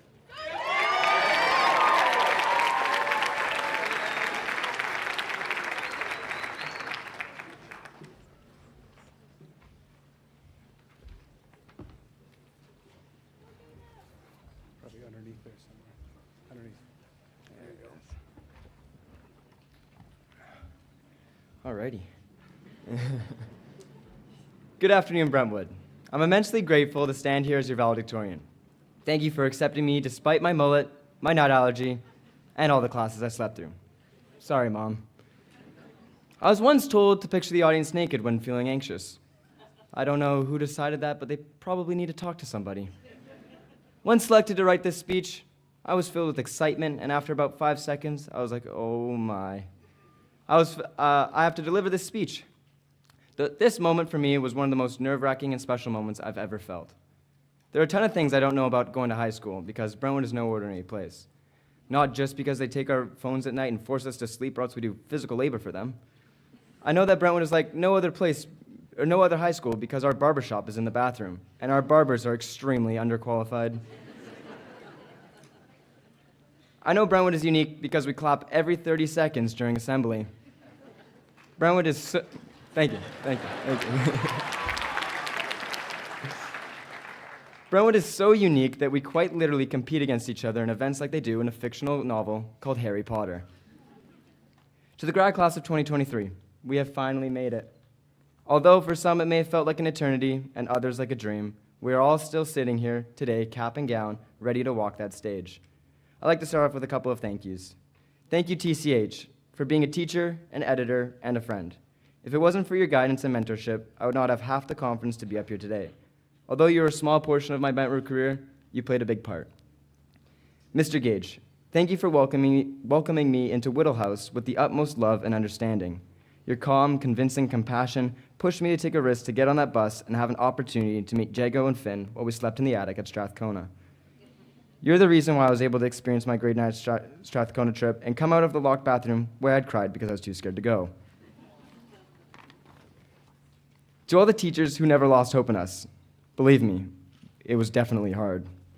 All the kitchen and cleaning staff, especially the ones in Whittle who had to deal with our exploding toilet, we're sorry for the rats too. To Yuki, your friendship and bond you've created with me is lifelong. You continue to inspire me to do better every day and push the limits. Growing up in high school with you was 10 times better because you were in it. Everyone has a Yuki in their lives. Kaylin has his Tayo, Jago has his Noe, Layla has her Anna, Mitch has his Sophia, and Bud with his PJ. The examples go on.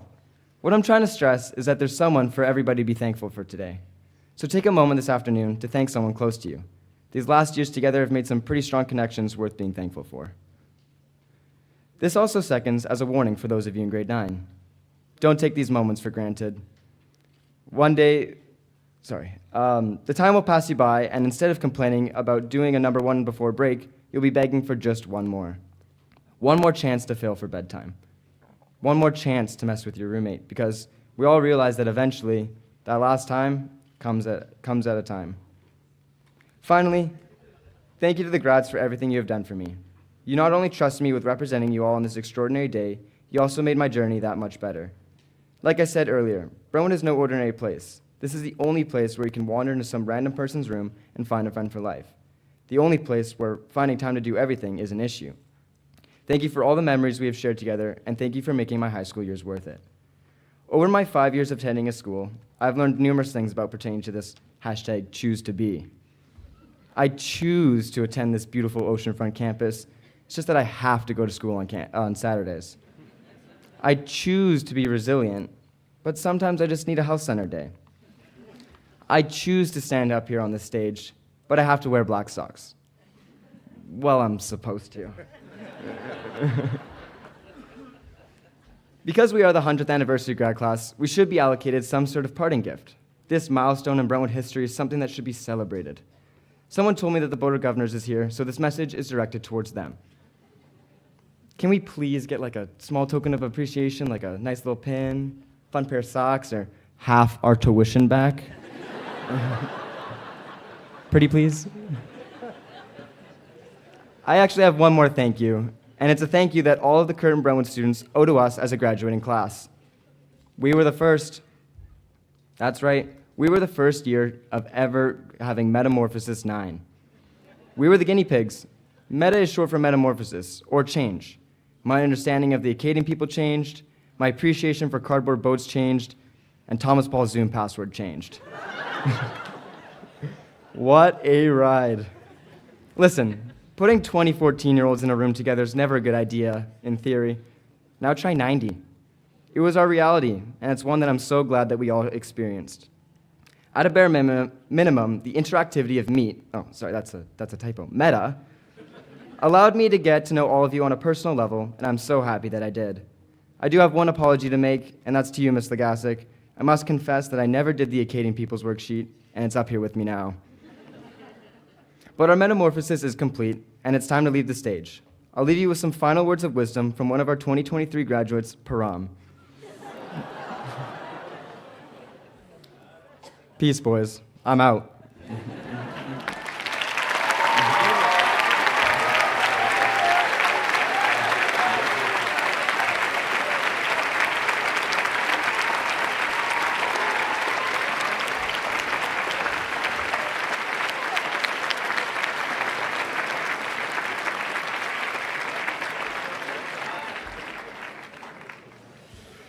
Thank you, Davis. The final trophy to be given out this morning, as tradition dictates, is the Interhouse Trophy. Mr. Sullivan. Just to prove that this is on the up and up, I don't know who won. I need Miss Ramsey to come up and whisper in my ear, who is the winner? Where is Miss Ramsey? Oh, she's coming.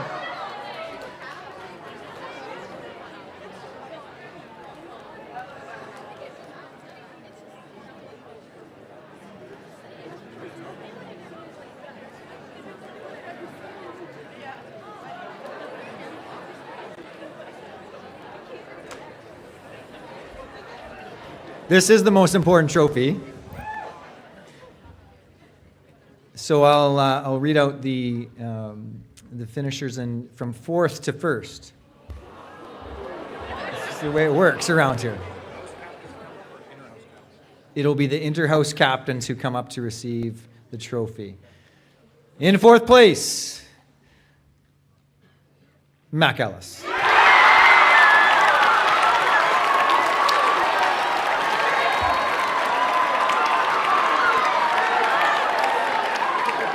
In third place, Roger Zallard.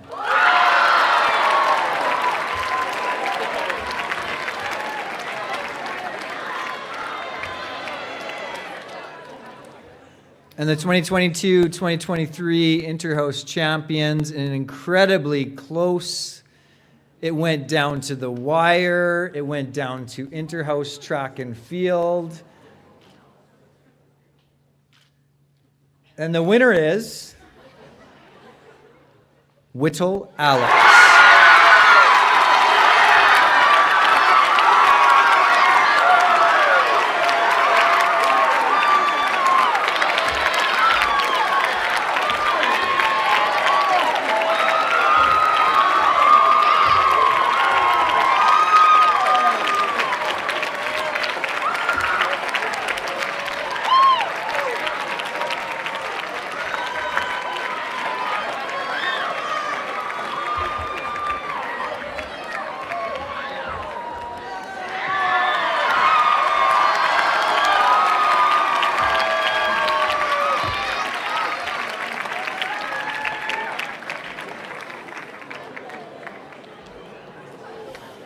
I don't think it means that much to the students.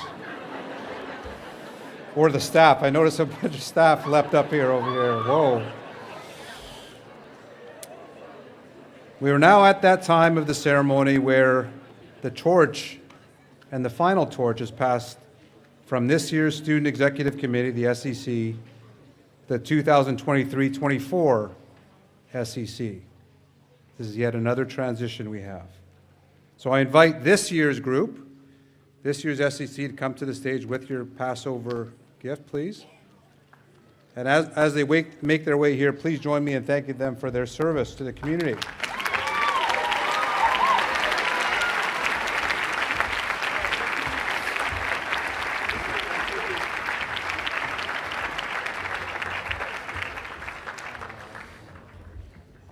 Okay, so you've received awards, yeah, you're so special, blah, blah, blah.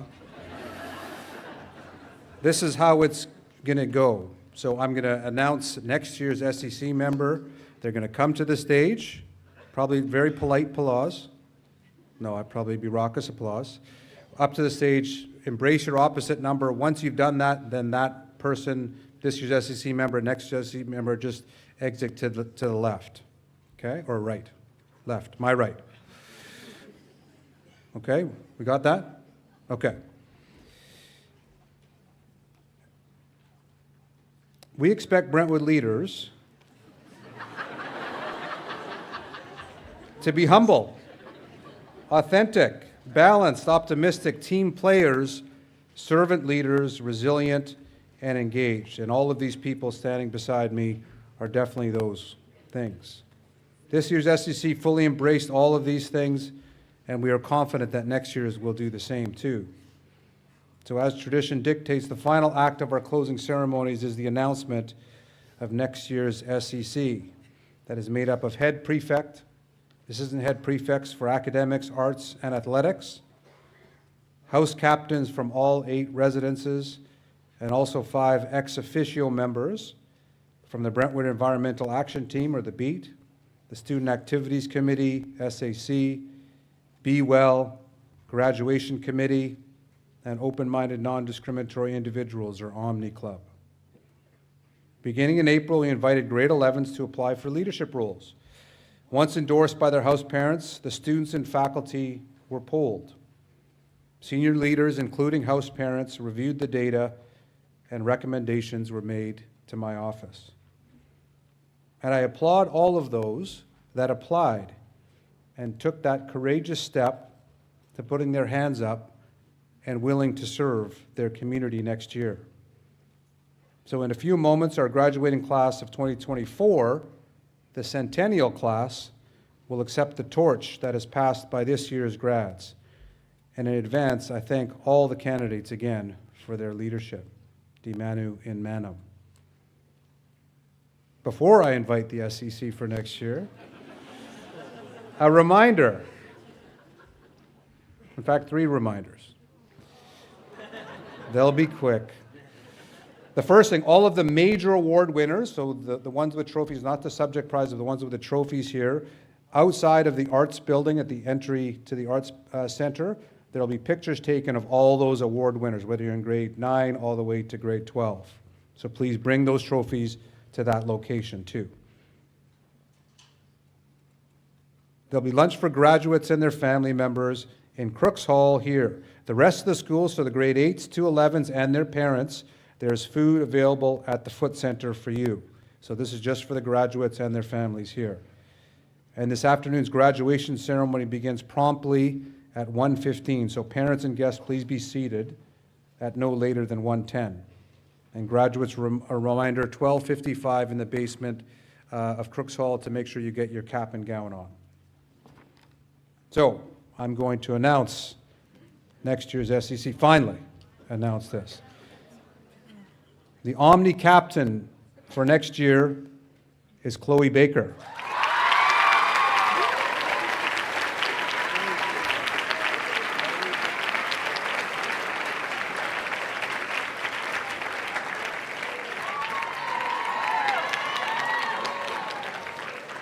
The beat captain for next year is Sophie Scott.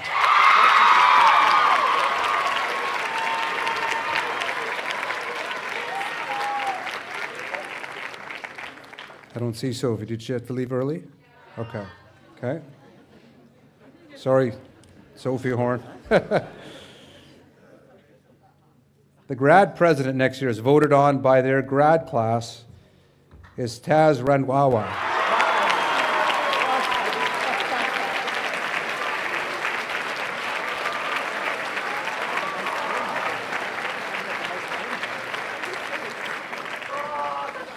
The Be Well captain for next year is Sonia Khan.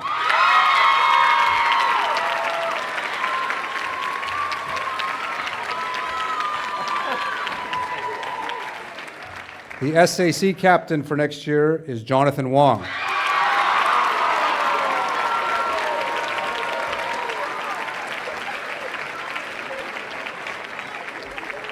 And now for the house captains in alphabetical order. The Alex House captain for next year is Tulawani Aranbibe.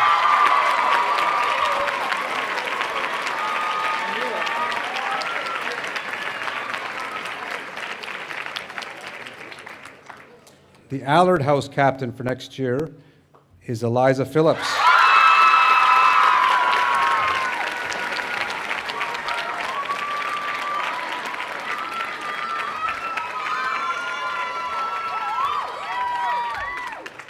The Ellis House captain for next year is Jacob Bludov.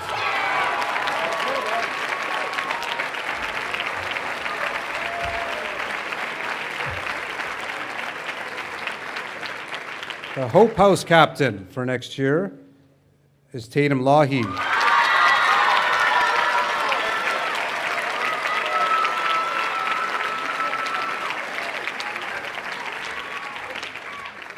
Mackenzie House captain for next year is Kennedy Hoy.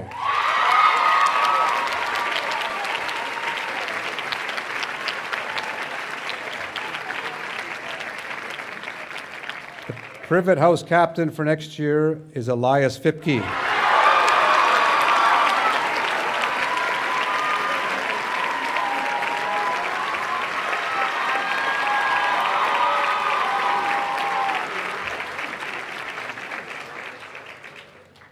Rogers House captain for next year is Nathan Carter.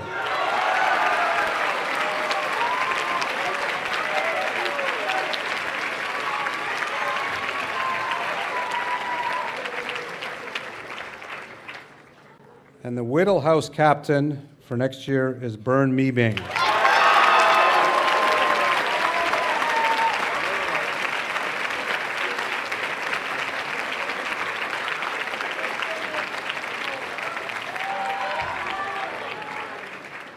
We are now down to the 4 executive members of the SEC. The assistant head prefect for athletics for next year is Katie Lenarchich.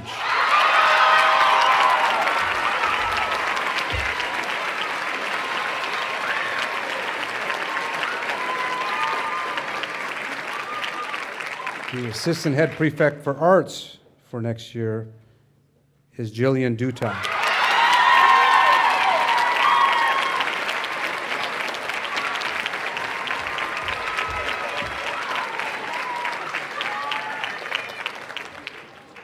The assistant head prefect for academics for next year is Edith Wong.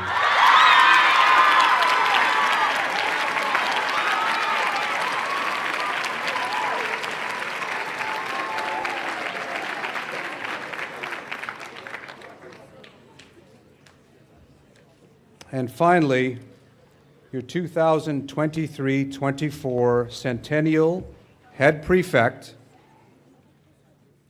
is Simrit Sarai.